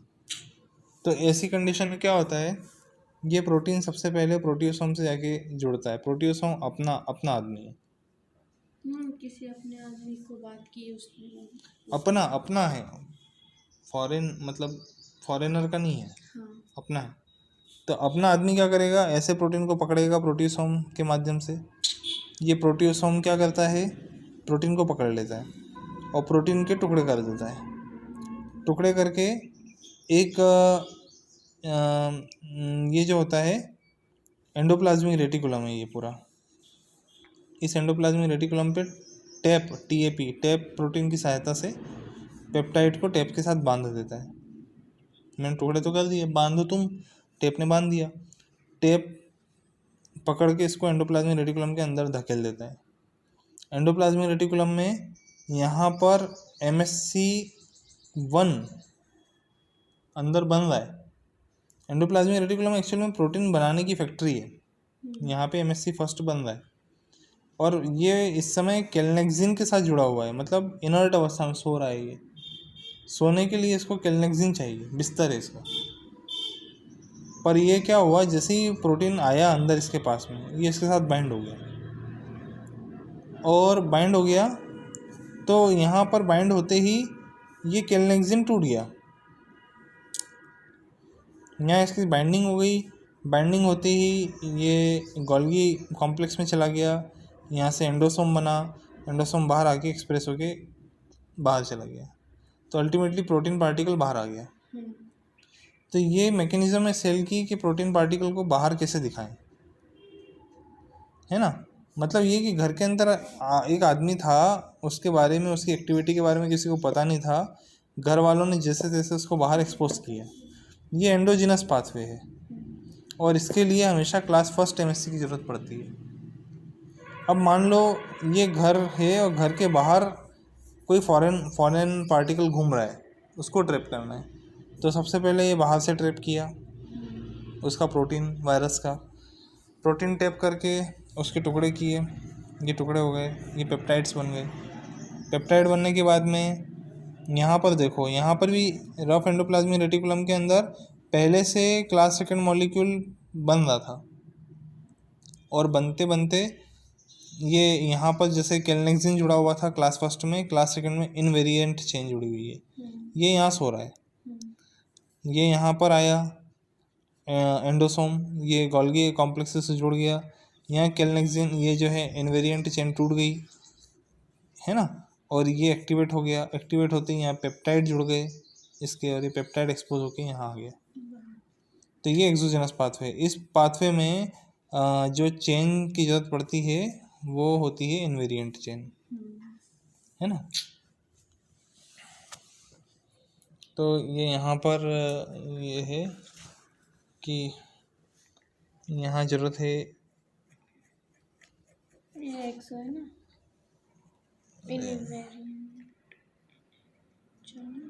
इनवेरिएंट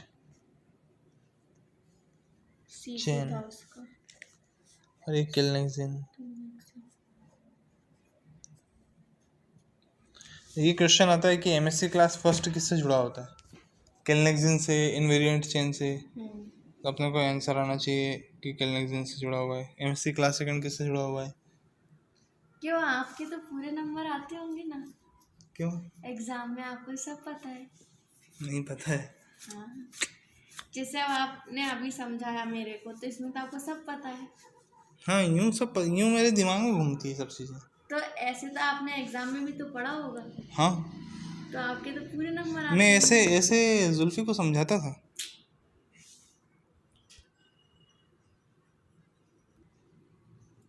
तो इस टाइप से ये दो पाथवे होते हैं, एक एक्सोजेनस पाथवे होता है, एक एंडोजेनस पाथवे होता है। अब इसमें एक टर्म आता है एमएससी रेस्ट्रिक्शन। एमएससी रेस्ट्रिक्शन मतलब होता है कि देखो क्या होता है, हमारी बॉडी में सारी सेल्स नॉर्मली रहती हैं, लिविंग सब नॉर्मल। अब उसमें हर सेल एमएससी बना रही है, जो एपीसी है, एंटीजन प्रेजेंटिंग सेल है, वो अपनी अंदर एमएससी बना रही हैं। पर सारा मैन्युफैक्चरिंग एक जैसा हो वो भी अच्छी पॉसिबल नहीं है। हो सकता है आप किसी फैक्ट्री में काम कर रहे हो और आपका हर एक बैच एक जैसा बने, पॉसिबल नहीं है। तो हर एक बैच की टेस्टिंग होती है, वैसे ही एमएससी मॉलिक्यूल्स की टेस्टिंग होती है। मान लो अगर वो बाहर जा कर के या घर के अंदर गलत प्रोटीन पकड़ रहा है, ऐसा प्रोटीन पकड़ रहा है जो अपनी आदमी है पर पकड़ लिया उसने, बाहर जा रहा है, बाहर घूमते फिरते ऐसे प्रोटीन को पकड़ लिया जो अपनी ही है, तो ऐसे प्रोटीन का डिस्ट्रक्शन करना ज़रूरी है। अगर आपने ऐसे प्रोटीन को, ऐसे एमएससी का डिस्ट्रक्शन करना ज़रूरी है, ऐसे एमएससी को ख़त्म करना ज़रूरी है जो गलत प्रोटीन को पकड़ ले, जो फॉरेन में और अपने में डिफरेंस नहीं कर पाए। अगर आपने ऐसे एमएससी को डिस्ट्रॉय नहीं किया तो एपीसी कैसे भी टाइप के प्रोटीन को उठा करके सी साइटोटॉक्सिक सेल के पास ले जाएगी और सी साइटोटॉक्सिक सेल उसको डैमेज कर देगा। मतलब अल्टीमेटली हम हमारे सेल, हमारे ही बॉडी को तुरंत डैमेज कर देंगे। तो ऐसी कंडीशन को रोकने के लिए एमएससी रेस्ट्रिक्शन होता है।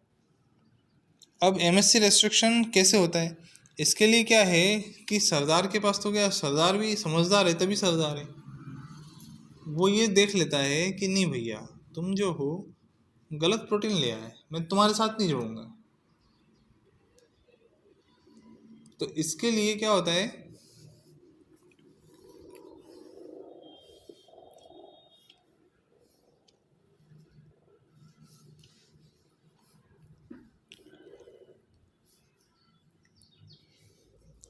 एमएससी रेस्ट्रिक्शन हो जाता है, उसको मना कर देना, मतलब एमएससी को रेस्ट्रिक्ट कर देना वहीं पर कि नहीं, तुम नहीं आओगे मेरे पास। अब जब वो नहीं जुड़ता है तो वो ख़त्म हो जाता है, क्योंकि उस सेल को समझ में आता है कि मैंने जो प्रोटीन वहाँ प्रेजेंट किया वो सरदार ने नहीं लिया, टी सेल ने नहीं लिया, तो अब मैं ऐसा प्रोटीन बनाऊँ नहीं, क्या मतलब है, ऐसा एमएससी नहीं बनाऊँ। इसलिए इसको बोलते हैं एमएससी रेस्ट्रिक्शन। ठीक है, आया। अब इसमें एक चीज़ और है, ये ग्रूव छोटा है क्योंकि क्लोज्ड है, ये ग्रूव बड़ा है क्योंकि ओपन है। तो ये जो ग्रूव है छोटा है, इसलिए छोटा पेप्टाइड लेगा, अच्छा। छोटा प्रोटीन लेगा, ये बड़ा प्रोटीन लेगा। ये प्रोटीन जो लेता है, ये लेता है 9 एमिनो एसिड जितना बड़ा, और ये जो लेता है ये 13 से 18 एमिनो एसिड जितना बड़ा लेता है। ठीक है, अब इसमें आगे चलते हैं। ये देखो, अब इसमें पिक्टोरियल डायग्राम है, ये टारगेट सेल है, टारगेट सेल है, इसको ख़त्म करना है ना। ये CD8 है, CD8 किसके साथ जुड़ता है हमेशा? CD8 क्लास 1 के साथ, MSC क्लास फर्स्ट के साथ, दो है ना। बताए थे आपने। हाँ, ये देखो CD4 है, हाँ, ये MSC क्लास सेकंड के साथ जुड़ता है, 8 और 8 किसके साथ जुड़ता है? 1 के साथ जुड़ता है। तो ये देखो दोनों दिख रहे हैं यहाँ पे, CD8 और ये CD4। ठीक है, अब ये MSC क्लास फर्स्ट है, ये CD8 के साथ जुड़ा हुआ है, और ये MSC क्लास सेकंड है, ये CD4 के साथ जुड़ा हुआ है। तो ये CD8 सीधा सेल को ही ख़त्म करेगी, मतलब जो MSC क्लास फर्स्ट है ये सीधा सेल को ख़त्म करेगी, इसलिए यहाँ ध्यान दो, ये C साइटोटॉक्सिक सेल है। जबकि T हेल्पर सेल जो होती है वो सेल को ख़त्म नहीं करती, इसलिए यहाँ पर लिखा है एंटीजन प्रेजेंटिंग सेल। ठीक है, अब ये देखो, ये जो CD8 और CD4 है, ये तो किसको जोड़ रही है? MSC के साथ जोड़ रही है। मतलब ये देखो, ये तुम सपोज करो कि हमारे पास एक मशीन है JCB की, और सामने से हमारे पास में एक सेल आई। अब उसको हमको पकड़ के ट्रैप करके बिल्कुल पास में लेके आना है ना। तो पास में लेके आने का काम किसका है? CD4 का और CD8 का। किसको पकड़ा इसने? MSC को पकड़ा, इसने भी MSC को पकड़ा। ये देखो छोटा वाला डॉट है माइक्रोग्लोबुलिन का, β2, और ये α1 α2 β1 β2 आया समझ। अभी पास में ले आई। अब उस एंटीजन को रिकॉग्नाइज करने का काम किसका है? TCR का, यानी कि T सेल रिसेप्टर। इधर भी T सेल रिसेप्टर, पर T सेल रिसेप्टर, ये देखो बीच में ट्राइंगुलर जो है ये एंटीजन है, इधर भी ये एंटीजन है। T सेल रिसेप्टर, ये हमेशा क्वेश्चन आता है यहाँ पे कि T सेल रिसेप्टर जो है एंटीजन को रिकॉग्नाइज करता है, लेकिन उसको यहाँ CD3 की ज़रूरत पड़ती है। बिना CD3 के TCR कोई काम का नहीं, है ना। तो ये हमेशा ये आता है कि TCR के साथ में कौन साथ जुड़ा होता है जो उसकी मदद कर रहा होता है। तो CD4, CD2, CD3, CD4, CD8, CD9, तो आपका आंसर होना चाहिए CD3, है ना। ये चीज़ इम्पोर्टेंट है यहाँ पे कि जो CD3 होता है वो हेल्प करता है, वो TCR को हेल्प करता है।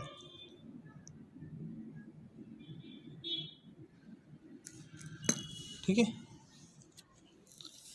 अभी एक्सोजेनस पाथवे और एंडोजेनस पाथवे दोनों बता दिया, ये भी हो गया। अब इसके बाद आते हैं साइटोकाइंस पे।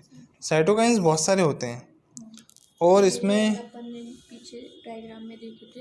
हाँ, अब उसमें क्या है, ये अपने को याद रखना पड़ेगा कि ये जो इंटरल्यूकिन 2 होता है, ये आता है क्वेश्चन, कौन सा इंटरल्यूकिन जो है प्रोलिफरेशन का काम करता है, in differentiation for the T cell, interleukin 2। इसके बाद आता है इंटरल्यूकिन 6, है ना, ये इम्पोर्टेंट होता है। तो ये निकलता किससे है? T हेल्पर सेल 2 से और मैक्रोफेजेस से। ये B सेल का प्रोलिफरेशन करता है। ओके, उसके बाद ये इंटरल्यूकिन 10 जो होता है इनहिबिशन का काम करता है। देखो, इनहिबिट साइटोकाइंस प्रोडक्शन, मतलब रोकता है। देखो क्या होता है, अगर आप हर एक चीज़ बढ़ाते जाओगे तो कोई तो रोकने वाला होना चाहिए, नहीं तो ये धीरे धीरे ये साइटोकाइंस हमारी बॉडी को ही डैमेज कर देंगे। इसलिए ये इंटरल्यूकिन 10 बहुत इंपॉर्टेंट है, ये आता है। इसके बाद क्या इंटरल्यूकिन 14 भी होता है? तो इंटरल्यूकिन 14 नहीं होता है, ये याद रखना है ना। नहीं तो बहुत सारे लोग बोलते हैं हाँ इंटरल्यूकिन 1 से लेकर के इंटरल्यूकिन 15 16 ये होते हैं, पर इंटरल्यूकिन 14 नहीं होता। इसके बाद में ट्यूमर नेक्रोटिक फैक्टर अल्फ़ा और बीटा, ये मैक्रोफेज से T1 सेल, साइटोटॉक्सिक सेल और मास्ट सेल से निकलते हैं, ये भी एंटीवायरल होते हैं।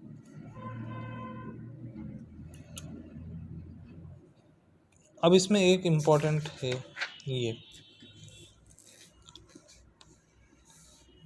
ये जो इंटरल्यूकिन्स निकलते हैं ये आपस में इनकी एक्टिविटी ऐसी होती है कि ये मिल बांट के भी अच्छा काम कर लेते हैं, एक दूसरे आ गए तो एक दूसरे की खींचातानी भी कर देते हैं।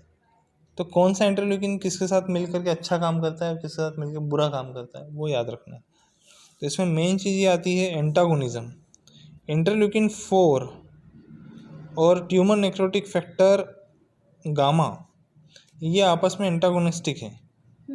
मतलब अगर activated T cell interleukin 4 release कर रही है और वहीं tumour necrotic factor gamma release कर इंटरफेरॉन गामा रिलीज़ कर दिया, तो ये दोनों ब्लॉक कर देती है class switch to IgE induced by interleukin 4। अगर इंटरल्यूकिन 4 से कोई बी सेल, ये जो गामा ग्लोबुलिन्स हैं, ये जो इम्यूनोग्लोबुलिन्स हैं, ये IgE बना रहे हैं, इसमें 5 होते हैं, IgE बना रहे हैं अगर, तो IgE बनाने को इंटरफेरॉन गामा ब्लॉक कर देगा, यहाँ IgE नहीं बनेगा। अच्छा। ठीक है, कौन रिस्पॉन्सिबल है? Interferon gamma. ये क्वेश्चन आता है कि इंटरफेरॉन इनमें से कौन सा जो है IgE की स्विचिंग को ब्लॉक कर रहा है, तो इंटरफेरॉन गामा इसका आंसर है। इसके बाद में कौन कौन से इंटरल्यूकिन ऐसे हैं जो आपस में काम करते हैं तो भाई भाई जैसा काम करते हैं, अरे तू आ गया, अरे तू भी आ गया, चलो अपन दोनों मिलकर अच्छा काम करें। तो 4 और 5 ऐसे हैं जो अगर दोनों और साथ मिल जाएं तो ये IgE के प्रोडक्शन को, मतलब इंटरल्यूकिन 4 का मेन काम होता है IgE के प्रोडक्शन को इंड्यूस करना, तो यहाँ पर इंटरल्यूकिन 5 भी आ जाता है, तो इसका इंडक्शन और अच्छा हो जाता है। इसके बाद आते हैं रिडंडेंसी पे, मतलब ये इनका कोई आपस में लेना देना नहीं है लेकिन सेम वर्क है। इंटरल्यूकिन 2, इंटरल्यूकिन 4, इंटरल्यूकिन 5 ये सब इनका मेन काम केवल प्रोलिफरेशन का है ना। रिडंडेंसी मतलब एक ही टाइप का काम। उसके बाद प्लियोट्रॉपी, मतलब रिडंडेंसी में एक ही सेल को एक्टिवेट करने का, प्रोलिफरेट करने का काम, पर प्लियोट्रॉपी, प्लियो मतलब मल्टीपल, ये भी बहुत सारे काम कर सकते हैं। जैसे इंटरल्यूकिन 4 है, वो अलग अलग टाइप की सेल को एक्टिवेट भी करेगा, प्रोलिफरेट करेगा, डिफ्रेंशिएट करेगा। तो इस प्रकार से जो साइटोकाइंस होते हैं उसके 4 टाइप के फंक्शन होते हैं, प्लियोट्रॉपी, रिडंडेंसी, सिनर्जी और एंटागोनिज्म। प्लियोट्रॉपी मतलब एक ही टाइप का साइटोकाइन बहुत सारे काम करेगा। दूसरा रिडंडेंसी मतलब बहुत सारे साइटोकाइंस एक ही टाइप का काम करेंगे। फिर सिनर्जी मतलब 2 अलग अलग टाइप के साइटोकाइंस एक ही टाइप का काम करेंगे और उसकी एक्टिविटी को इन्हांस कर देंगे। और चौथा एंटागोनिज्म मतलब 2 अलग अलग टाइप के साइटोकाइंस अगर आ गए तो एक दूसरे की कंडीशन को ब्लॉक कर देंगे। ठीक है, तो ये काम होता है साइटोकाइंस का। ये साइटोकाइंस हो गया। इसके बाद आते हैं एंटीबॉडीज़ पे। एंटीबॉडीज़ मैंने बताए थे 5 होते हैं, है ना, ये एंटीबॉडीज़ हैं। तो एंटीबॉडीज़ 5 होते हैं और 5 एंटीबॉडीज़ में जो IgG होता है वो IgG1 से लेकर के IgG2, IgG3, IgG4 तक होता है ना। ये IgG1, 2, 3 और 4 तक होता है। ये 4 टाइप के होते हैं। इसमें इम्पोर्टेंस इन पांचों में से 3 का सबसे ज़्यादा है, IgG का, IgM का और IgA का, है ना। अब इसमें देखो 2 तो मोनोमर हो गए, IgG और IgE, और 2 पॉलीमर हो गए IgM और IgA, ये पेंटामर होता है, ये डाइमर होता है। IgG IgE ये दोनों मोनोमर होते हैं, और IgD भी मोनोमर ही होता है, उसके ऊपर ज़्यादा स्टडी हुई नहीं है अभी तक। ठीक है,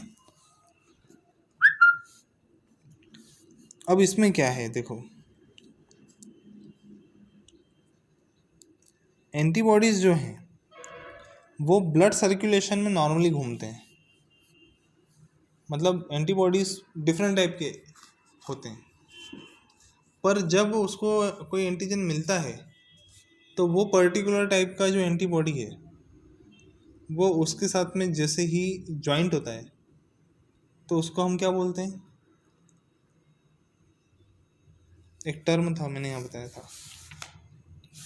हाँ बताया था, डायग्राम में भी था।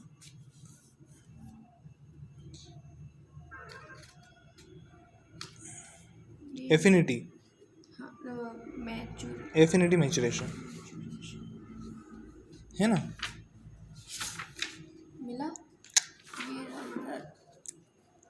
एफिनिटी मैचुरेशन, तो ये एंटीबॉडी हमारी बॉडी में घूम रहे हैं, किसी ना किसी सेल के साथ जुड़े हुए हैं, और हर टाइप की सेल घूम रही है, किसी ना किसी सेल मतलब बी सेल, केवल बी सेल ही एंटीबॉडी बनाती है और कोई नहीं बनाती। बी सेल का फीचर ये होता है कि अगर वो बी सेल है मतलब उसके ऊपर एंटीबॉडीज़ हैं, तो बी सेल एंटीबॉडी के साथ में पूरी ब्लड सर्कुलेशन में घूम रही है और हर टाइप का एंटीबॉडी उसके साथ जुड़ा हुआ है।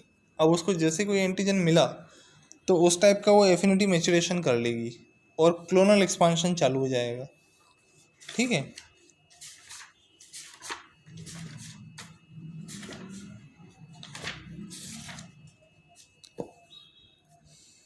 अब यहाँ पर क्या होता है, एक साइंटिस्ट थे, उन्होंने इसका स्ट्रक्चर चेक किया कि ये किस टाइप का बना हुआ है। तो उन्होंने पाया कि जब वो पेपेन नाम का एक एंजाइम है उसको एक सॉल्यूशन पे डालते हैं जिसमें एंटीबॉडीज़ हैं बहुत सारी, तो पेपेन से क्लीवेज हो जाता है, टूट जाता है टुकड़ों में। तो टुकड़ों में टूटता है तो कैसे हो जाता, क्या क्या बनता है, पहला बनता है FAB रीजन और FC रीजन, ऐसे 2 टुकड़ों में टूट जाता है। तो साइंटिस्ट ने देखा कि इसमें 2 हेवी चेन्स होती हैं, 2 लाइट चेन्स होती हैं, इसमें जो एंडिंग से हैं ये वेरिएबल रीजन्स होते हैं जो कि किसी एंटीजन के लिए अपने हिसाब से बदल जाते हैं। उसके बाद जो FC रीजन होता है ये मतलब काफ़ी रेस्ट्रिक्टेड रीजन होता है, ये बदलता नहीं है, ये वैसा का वैसे ही रहता है और ये एक सेल से जुड़ा हुआ रहता है, ऐसा उसने देखा। ठीक है,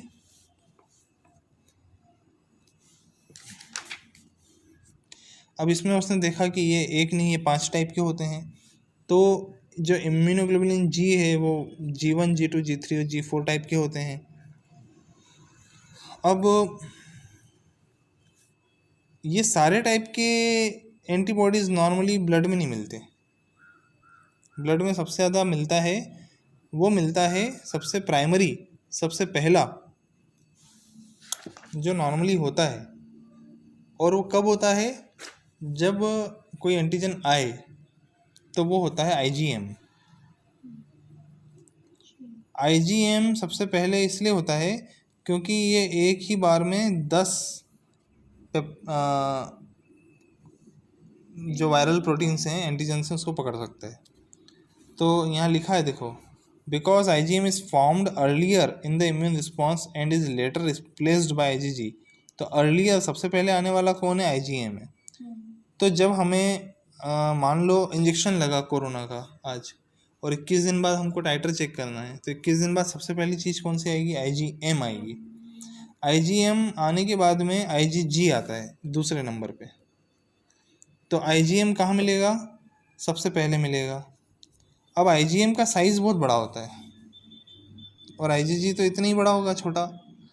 तो साइज़ बड़ा होने के कारण क्या है, IgM कभी भी मदर से ऑफ स्प्रिंग में उसके बच्चे में गर्भाशय में नहीं जाएगा, फीटस में कभी नहीं जाएगा, क्योंकि उसका साइज़ इतना बड़ा है कि जो प्लासेंटा होता है उसमें से होकर के वो बच्चे में जा ही नहीं पाएगा, साइज़ बड़ा है।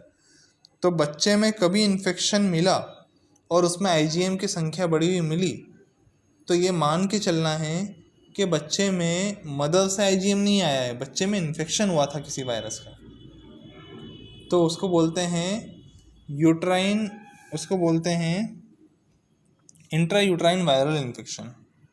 क्या बोलते हैं? Intra uterine viral infection. मतलब इंट्रा यूट्राइन मतलब यूट्रस के अंदर आया हुआ इन्फेक्शन, इन्फेक्शन से आया है, वो उधर से नहीं आया। वहाँ से नहीं आया, अगर आईजीएम बच्चे में ज़्यादा मिलता है तो। अब हम बात करते हैं आईजीजी की। तो आईजीएम के बाद में जो दूसरे नंबर पे सबसे ज़्यादा मिलने वाला कोई है इम्यूनोग्लोबुलिन्स, तो आईजीजी है। इसके बाद तीसरी बात करते हैं हम आईजीए की। तो आईजीए जहाँ जहाँ सिक्रीशंस होते हैं वहाँ वहाँ मिलता है, जैसे कि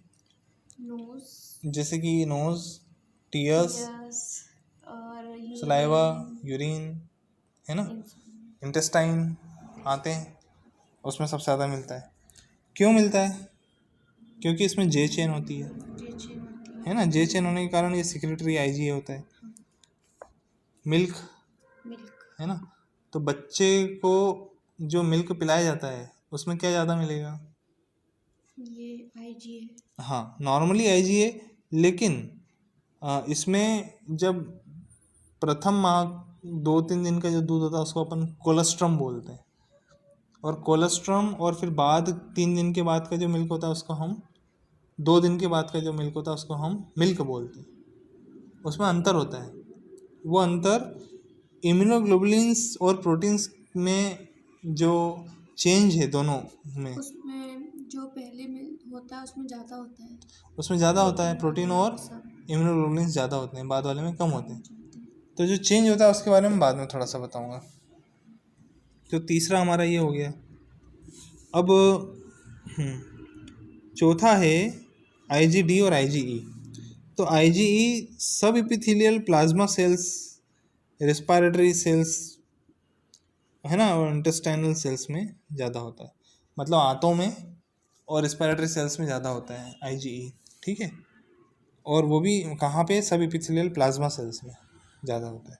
आईजीडी के बारे में रिसर्च चल रहा है, हालांकि ये दोनों जो है 1% से ज़्यादा नहीं होते हैं, इनका सिग्निफिकेंस भी कम, इनके डायग्राम भी नहीं है, ठीक है।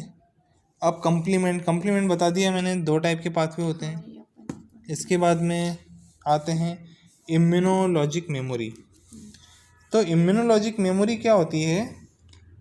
एक जब एंटीजन हमारे पास पहली बार आया तो बॉडी उसके अगेंस्ट में हमेशा मेमोरी भी बना लेती है कि भविष्य में भी कभी ये एंटीजन आएगा ना तो मैं इसको छोड़ूंगा नहीं। इसका एग्जाम्पल ये है कि अगर हमको एक बार चिकन पॉक्स हो गया तो भविष्य में नहीं होगा। क्यों? क्योंकि अगली बार आया वो एंटीजन तो हमारा बॉडी पहले से ही उसके लिए खड़ा है कि हाँ हम इसको भी ख़त्म कर देंगे,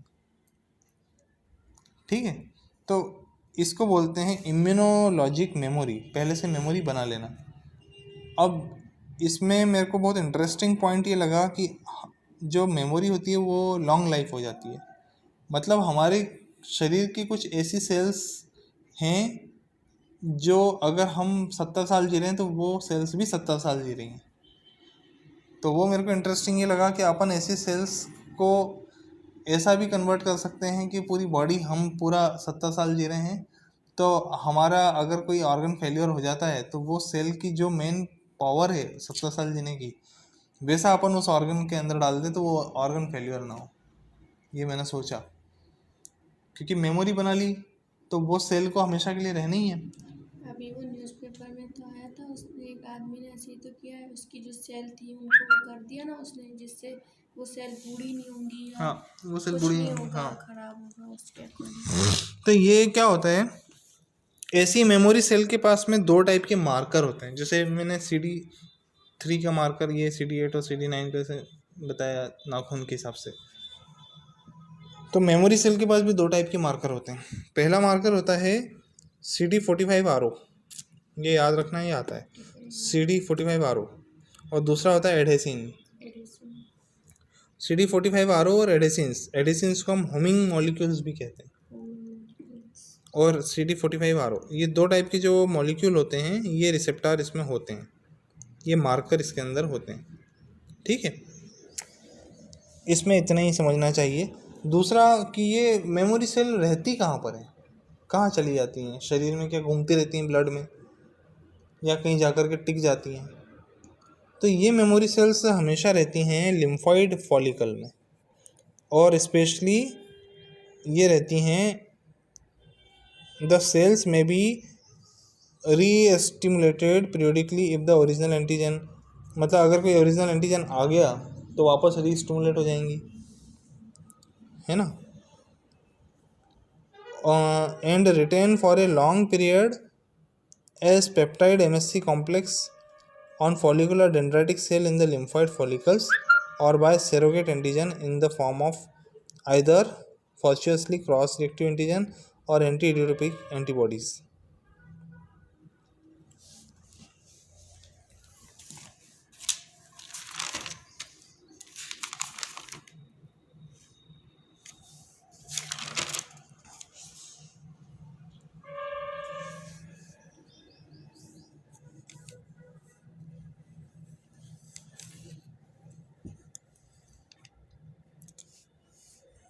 मेमोरी सेल जो रहती हैं, ये जो MSC मॉलिक्यूल जो रहते हैं इनके साथ में जुड़ी हुई रहती हैं, और जो फॉलिकुलर डेंड्राइटिक सेल्स हैं लिम्फॉइड फॉलिकल्स के अंदर उसमें रहती हैं। फॉलिकुलर डेंड्राइटिक सेल, जैसे मैंने अभी लैंगरेंज डेंड्राइटिक सेल बताए थे जो स्किन में रहते हैं, ये बेसिकली एक टाइप का मैक्रोफेज है और इसमें रहती हैं, है ना। अब आते हैं अपन immune response to viral infection. ये भी छोड़ दो, ये भी छोड़ दो, रिकवरी फ्रॉम वायरस ये भी छोड़ दो, ये इम्पोर्टेंट नहीं था। अब देखो इम्यूनिटी। अब मान लो री इन्फेक्शन हो गया, तो हमने मेमोरी सेल बना ली, मेमोरी सेल क्या करेगी, अटैक कर देगी वापस से, और इस टाइप का जो अटैक होता है वो उसको बोलते हैं एनेमनेस्टिक रिस्पॉन्स। एनेमनेस्टिक रिस्पॉन्स, एनेमनेस्टिक रिस्पॉन्स का मतलब ये होता है कि पहली बार में मान लो आपको छींक आई पहली बार, तो इतनी अच्छी छींक नहीं आएगी, हो सकता है आप ठीक हो जाओ, पर मान लो आप दूसरी बार उसी बगार में गए तो आपको छींकें ही छींकें आ रही, छींकें ही छींकें आ रही, तो वो सेल्स सिक्रीशंस ज़्यादा निकाल रही है, चाह रही कि वो अब एंटीजन चला जाए यहाँ से। क्यों? क्योंकि उसके अगेंस्ट में मेमोरी बन चुकी है ना। मतलब ये कि पहली बार का जो रिएक्शन रहता है और दूसरी बार अगर वही एंटीजन आ जाए तो रिएक्शन आपका डबल हो जाएगा, इतना खतरनाक हो जाएगा कि आपको पता है कि ये है और हमको ये चीज़ बनानी है, क्योंकि आपके पास मेमोरी है पहले से। तो इस टाइप का जो रिस्पॉन्स है, जो एग्जेगरेटेड रिस्पॉन्स है, जो बढ़ गया रिस्पॉन्स है, वो रिस्पॉन्स कहलाता है एनेमनेस्टिक रिस्पॉन्स। तो एनेमनेस्टिक रिस्पॉन्स मेमोरी सेल बनने के कारण होता है। अगर आपको पहली बार में भी इन्फेक्शन नहीं हुआ तो आपके अंदर एनेमनेस्टिक रिस्पॉन्स नहीं आएगी। अब आते हैं पैसिव इम्यूनाइजेशन। नेचर ने क्या करा है कि जब कोई न्यू लिविंग ऑर्गेनिज्म आता है, जैसे कि मान लो बच्चा पैदा हुआ, तो उसको अभी किसी भी टाइप का कोई इन्फेक्शन नहीं हुआ है, तो कोई मेमोरी सेल नहीं बनी है। ऐसा भी हो सकता है कि उसके अंदर बहुत सारी सेल्स जो हैं अभी रेस्टिंग फेज में हो, उनको पता ही नहीं कि हमको क्या करना है शुरुआत में। तो इसके लिए नेचर ने डिपेंडेंसी रखी है मदर के ऊपर।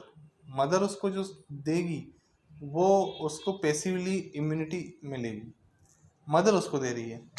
तो कुछ एनिमल्स ऐसे होते हैं या ह्यूमन ऐसे होते हैं, कुछ ऐसे होते हैं ऑर्गेनिजम्स जो पैसिवली किसी न किसी तरीके से इम्यूनिटी देंगे। वो देने का पहला तरीका है कि या तो आपके फीटस में, जहाँ एम्ब्रियो में पेट के अंदर है बच्चा, तो वहीं पर उसको इम्यूनिटी दे दी जाए, और मान लो अगर वो इम्यूनिटी उसको वहाँ पे मिल गई तो उसके अलावा भी देनी है तो बाहर दे दी जाए। तो इसको बोलते हैं पैसिव इम्यूनाइजेशन। पैसिवली एक होता है एक्टिवली। एक्टिवली मतलब होता है जिसमें ऊर्जा लगती है, और पैसिवली जो ऑटोमेटिकली आ जाती है ना। तो जब बच्चा पेट में होता है तो कुछ एनिमल ऐसे होते हैं जो प्लासेंटा के माध्यम से बच्चे को एंटीबॉडीज़ दे देते हैं, प्लासेंटा के माध्यम से।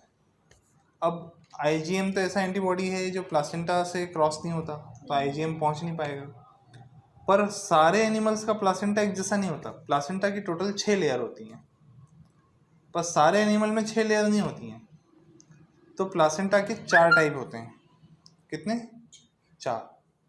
पहला होता है एंडोथीलियोकोरियल, दूसरा होता है सिंडेस्मोकोरियल, तीसरा होता है हीमोकोरियल और चौथा होता है एपिथीलियोकोरियल। ठीक, ये यहाँ लिखा हुआ है।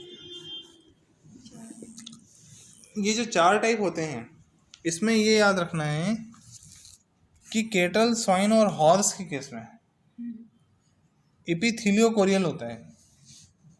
तो एपिथीलियोकोरियल में क्या होता है, 3 लेयर तो मदर की होती हैं, 3 लेयर फीटस की होती हैं, ऐसे करके 6 लेयर का ये होता है। इसीलिए इसमें किसी भी टाइप का जो ट्रांसफ़र है आईजीएम एंटीबॉडीज़ का वो नहीं होता। इसलिए अलग से पोस्टनेटल जब बच्चा पैदा हो जाए तो इन जानवरों में दूध पिलाने का रिवाज होता है। ये दूध पिला देते हैं, दूध पिलाते हैं। दूध जो शुरू का दूध होता है, चीका वगैरह, उसमें एंटीबॉडीज़ होती हैं। ठीक है। तो यहाँ पे ये 3 क्यों लगे हैं प्लस? मतलब ये प्लस मतलब इसके माध्यम से जाएगा। अच्छा। स्ट्रांगली ऐसे ही ट्रांसफ़र होगा। पर ये जो दूध का चीका वगैरह ये जो है, ये सिर्फ 2 दिन चलता है। अच्छा, 2 दिन में हो जाएगा, है ना। ट्रांसलोकेशन कट ऑफ टाइम इसका सिर्फ 2 दिन रहता है। मतलब 2 दिन में आपको जितना पिलाना है पिला दो, क्योंकि 2 दिन के अंदर ही एंटीबॉडीज़ जाएंगी। इसके बाद में उस दूध में एंटीबॉडी नहीं बचेगी। इसको बोलते हैं ट्रांसलोकेशन कट ऑफ टाइम। इसका मैं आगे बताऊंगा। इसके बाद शीप और गोट जो होती हैं, उसमें होता है सिंडेस्मोकोरियल। सिंडेस्मोकोरियल वाली कंडीशन में भी मदर की कभी कभी 2 या 3 लेयर होती हैं, फीटस की भी 3 लेयर होती हैं। इसमें भी ट्रांसफ़र नहीं होगा एंटी इम्यूनोग्लोबुलिन्स। तब ऐसी कंडीशन में आपको अलग से दूध देना होगा। ये भी 2 दिन ही चलेगा। 2 दिन के बाद वो दूध कन्वर्ट हो जाएगा कोलेस्ट्रॉम से। इसके बाद आते हैं dog and cat. Dog and cat जो होते हैं एंडोथीलियोकोरियल वाले होते हैं। इसमें मदर की तो 1 लेयर होती है, फीटस की 2 से 3 लेयर होती है। इसमें ट्रांसफ़र हो भी सकता है, नहीं भी हो सकता, इसलिए इनको भी अलग से दूध पिलाना ही पड़ता है। ठीक है। अब माइस और एट के केस में क्या होता है, हीमोकोरियल होती है। इसमें मदर की 1 भी लेयर नहीं होती, पर फीटस की 3 लेयर प्लासेंटा में होती है। इसीलिए इम्यूनोग्लोबुलिन्स का ट्रांसफ़र इधर हो जाता है और अलग से ये दूध में भी पिला देते हैं, है ना। और ये इनका ऐसा जो दूध है वो लगभग 16 से 20 दिन तक वैसा रहता है ना। तो ये क्वेश्चन हमेशा आता है कि एपिथीलियोकोरियल टाइप का प्लासेंटा किन एनिमल्स में मिलता है, सिंडेस्मोकोरियल किस में मिलता है, एंडोथीलियोकोरियल किस में मिलता है, हीमोकोरियल किस में मिलता है, एपिथीलियोकोरियल में कितनी लेयर्स होती हैं, सिंडेस्मोकोरियल में कितनी लेयर होती हैं, एंडोथीलियोकोरियल में कितनी लेयर होती हैं और हीमोकोरियल में कितनी लेयर होती हैं, और किस लेयर वाली में ट्रांसफ़र पॉसिबल है और किस लेयर वाली में ट्रांसफ़र पॉसिबल नहीं है। ये क्वेश्चन आता है। अब जिनमें इस जो पैसिव इम्यूनिटी है, ये मैंने बताया कि मदर से बच्चे में जानी है, पर ये पैसिव इम्यूनिटी नेचुरल है, नेचर दे रही है इसको। एक होता है आर्टिफिशियल पैसिव इम्यूनिटी, जो हम वैक्सीनेशन करके करते हैं, वो आर्टिफिशियल है, हम उसको बना रहे हैं मार्केट में, और उसके बाद हम उसका एक इंजेक्शन लगा देते हैं। कोरोना की वैक्सीन आ गई क्या, हाँ साहब आ गई, लो लगवा लो। तो वो क्या है, वो हम एंटीजन हम दे रहे हैं ताकि बॉडी में इम्यूनिटी आ जाए।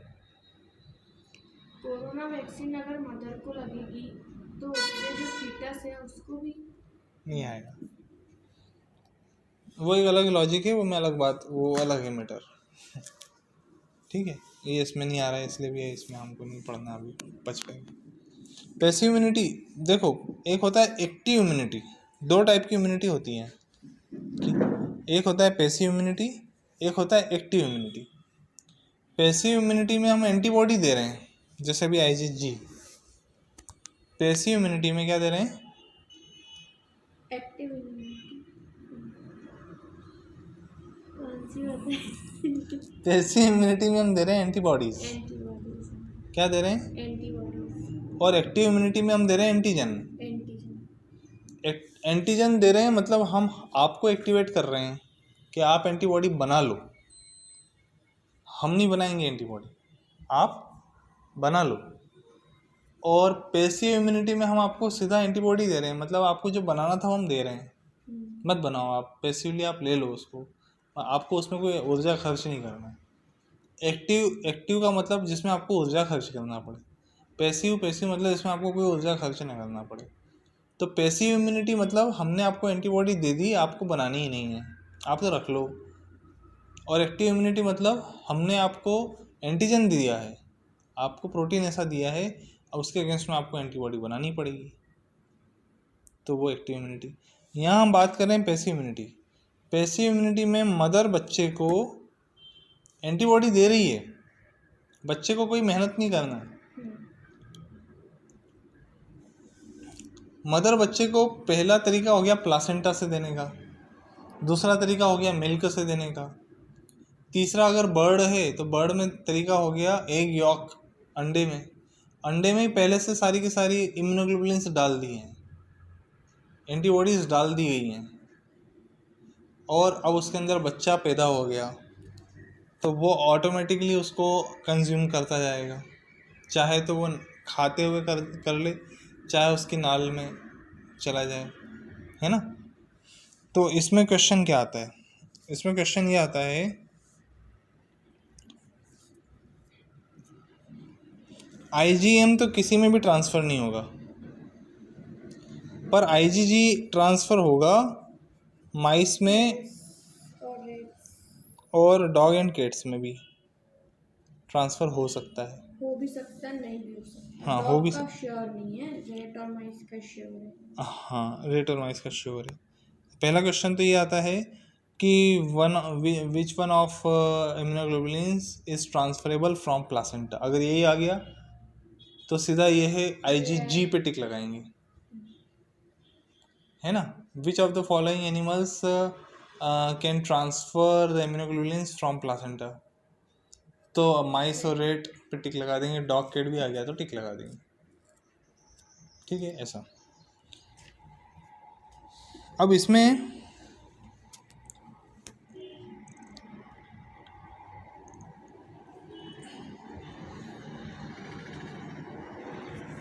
अब ये तो कंफर्म हो गया कि 6 लेयर होने के कारण प्लासेंटा से आईजीएम आईजीजी ट्रांसफ़र नहीं हो रहे, तो फिर तो 100% दूध में आईजीएम आईजीजी आनी ही है। तो मिल्क, जो प्राइमरी मिल्क कोलेस्ट्रम जो होता है, उसमें आईजीजी का जो ट्रांसफ़र है, आईजीजी का ट्रांसफ़र है केटल, स्वाइन और हॉर्स के केस में होता है। अब तुम बोर हो रही हो।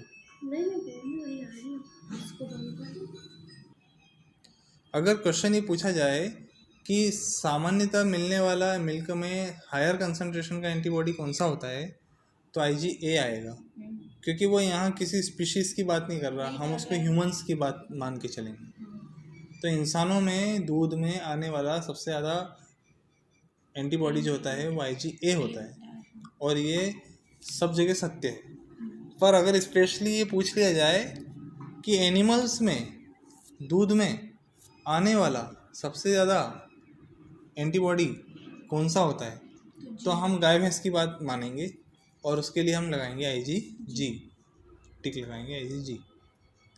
अगर एनिमल्स में कोलेस्ट्रॉल की बात करें, जो फर्स्ट 1-2 दिन का चीका होता है, उसमें सबसे ज़्यादा मिलने वाला एंटीबॉडी कौन सा है, तो हम टिक लगाएंगे आईजीजी। लेकिन in case of dog and humans IgA ही सबसे ज़्यादा होता है, और यही चीज़ हमें याद रखनी है। तो लोगों को आईजीजी और आईजीए का कन्फ्यूज़न सबसे ज़्यादा होता है, और ये क्वेश्चन सबसे ज़्यादा इसलिए पूछ लिया जाता है कि कौन सा आदमी सही जवाब देगा, क्योंकि इसी से रैंकिंग तैयार हो जाती है। तो इसमें क्वेश्चन कौन कौन सा बन सकता है। पहला क्वेश्चन ये बन सकता है कि which of the following immunoglobulins is the highest in concentration found in milk, जी, IgA। क्योंकि इस समय उसने कोई स्पीशीज़ की बात नहीं करी है, हम ह्यूमंस की बात मान के चलेंगे, IgA को आंसर टिक लगाएंगे। इसके बाद वो पूछ रहा है कि which of the following immunoglobulins is found highest in concentration in animals in milk, जी IgG. Which of the following immunoglobulins found in the highest concentration in colostrum in a animals, animals जी IgG. Which of the following immunoglobulins is found highest in concentration in colostrum, A IgA. क्योंकि human की बात मानेंगे अपन, है ना। विच of the following immunoglobulins found highest in the concentration in colostrum in case of dog, A A. Animal ही हो गया dog। Animal हो गया डॉग, लेकिन एनिमल और ह्यूमन में IgA ज़्यादा होता है, बाकी अदर एनिमल्स में कोलेस्ट्रॉम में IgG ज़्यादा होता है। और ये क्वेश्चन नॉर्मली आता है, PMT में भी पूछा जाता था कि मिल्क में सबसे ज़्यादा मिलने वाला इम्यूनोग्लोबुलिन कौन सा है, एंटीबॉडी कौन सा है, तो हमको IgA याद रहता था। पर जब वेटनरी पढ़ी और उसके बाद में जितने जितने पेपर दिए उसमें समझ में आया कि भाई IgG को फर्स्ट प्रायोरिटी पे देना पड़ेगा। कोलेस्ट्रॉम में भी सबसे ज़्यादा ये होता है, लेकिन ह्यूमन के केस में IgA होता है। और कोलेस्ट्रॉम के अलावा भी अदर मिल्क जो रहता है उसमें भी डॉग डॉग और ह्यूमन के केस में IgA ज़्यादा होता है, बाकी में जी बाकी में G नहीं। स्वाइन के केस में फिर वो IgA में शिफ्ट हो जाता है, IgG नहीं रहता, स्वाइन के केस में चेंज हो जाता है, मिल्क में IgA हो जाता है। यही चीज़ रटने वाली है, यही चीज़ ये चीज़ पीछे आती है। बर्तन लगाऊं कि नहीं नहीं, अब ये तो हो गई एनिमल्स की बात। अब आते हैं बर्ड्स के केस में। बर्ड्स के केस में क्या होता है कि वो यॉर्क में चला जाता है और एलेंटॉइक फ्लूइड में चला जाता है इम्यूनोग्लोबुलिन। अब उसके अंदर चिक है अंडे के अंदर, तो जब वो एलेंटॉइक सेक में रहता है तो वो गट में चला जाता है, मुंह में नाक से सांस से इधर उधर से होते गट में चला जाता है, पेट में चला जाता है एलेंटॉइक फ्लूइड से। और अगर यॉर्क सेक है तो वो यॉर्क सेक नाभि से जुड़ा हुआ रहता है, तो वो यॉर्क सेक छोटा होता जाता है 21 दिनों में,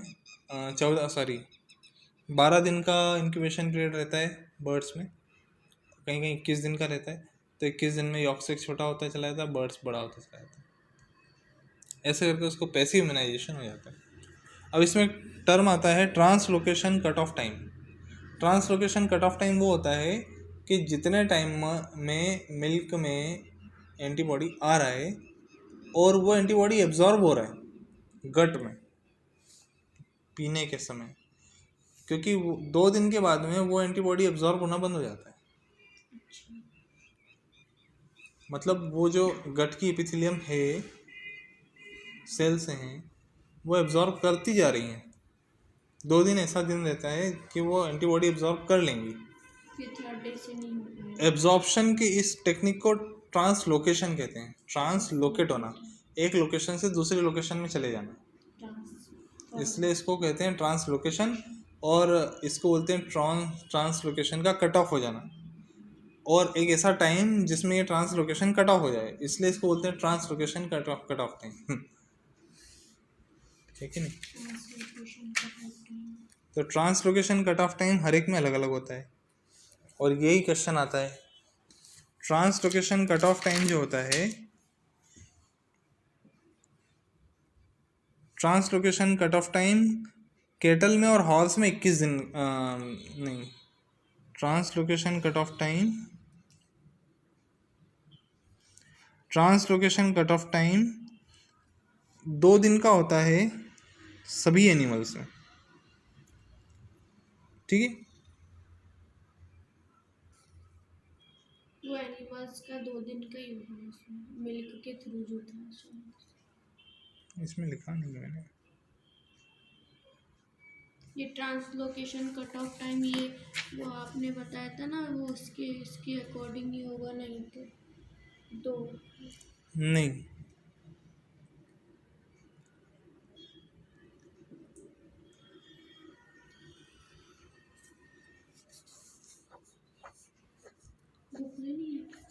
21 दिन। हाँ ये लिखा है मैंने, पर मैंने इसको नाम नहीं दिया, ये यहाँ नाम देना पड़ेगा।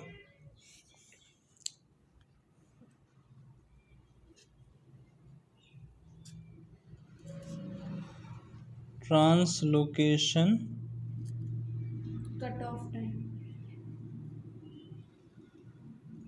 Cut off time. तो जो गाय है और हॉर्स है, केटल और हॉर्स में 21 डेज। नहीं यार, 21 दिन का थोड़ी ना होगा। 2 डेज का ही था। नहीं, ये तो हाफ लाइफ है, ये भी गलत लिख दिया। यही होगा ये कट ऑफ। हाँ, translocation. Translocation cut off time 2 दिन का तो होता लिखा है। है हाँ 2 दिन का होता 2 है, दिन का। लेकिन माइस और रेट 16 में से 20। 16 से 20 दिन का होता है, ये चीज़ याद रखना है। सब में 2 दिन का, उनमें 16 से 20 का। हाँ, मैंने कहाँ लिखा था ये, इसमें लिखना है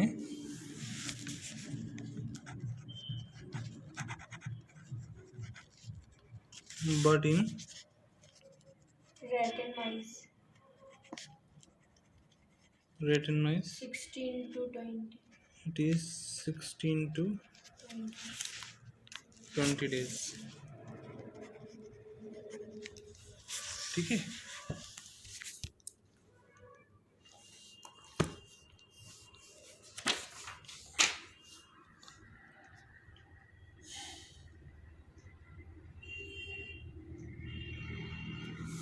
Moreover, there is evidence that after translocation cutoff immunoglobulin present in ordinary milk, primarily IgA। तो अब ये ध्यान रखने के लिए बात ये है कि ट्रांसलोकेशन कट ऑफ टाइम के पहले तक तो वो इम्यूनोग्लोबुलिन IgG था, और फिर बाद में वो IgA हो जाता है नॉर्मली। अब किन किन कंडीशन में एंटीबॉडी पैसिवली मदर से ऑफस्प्रिंग में नहीं आएगी? हर कंडीशन में तो नहीं आ जाएगी, सब कंडीशन में आ गई, पर कुछ कुछ कंडीशन ऐसी हैं जिनमें मदर से ऑफस्प्रिंग में नहीं आएगी। उसमें पहली कंडीशन ये हो सकती है कि प्री मैच्योर बर्थ हो जाए, बच्चा पहले ही जन्म ले ले, जो पूरा महीना नहीं हुआ और पहले ही जन्म ले ले।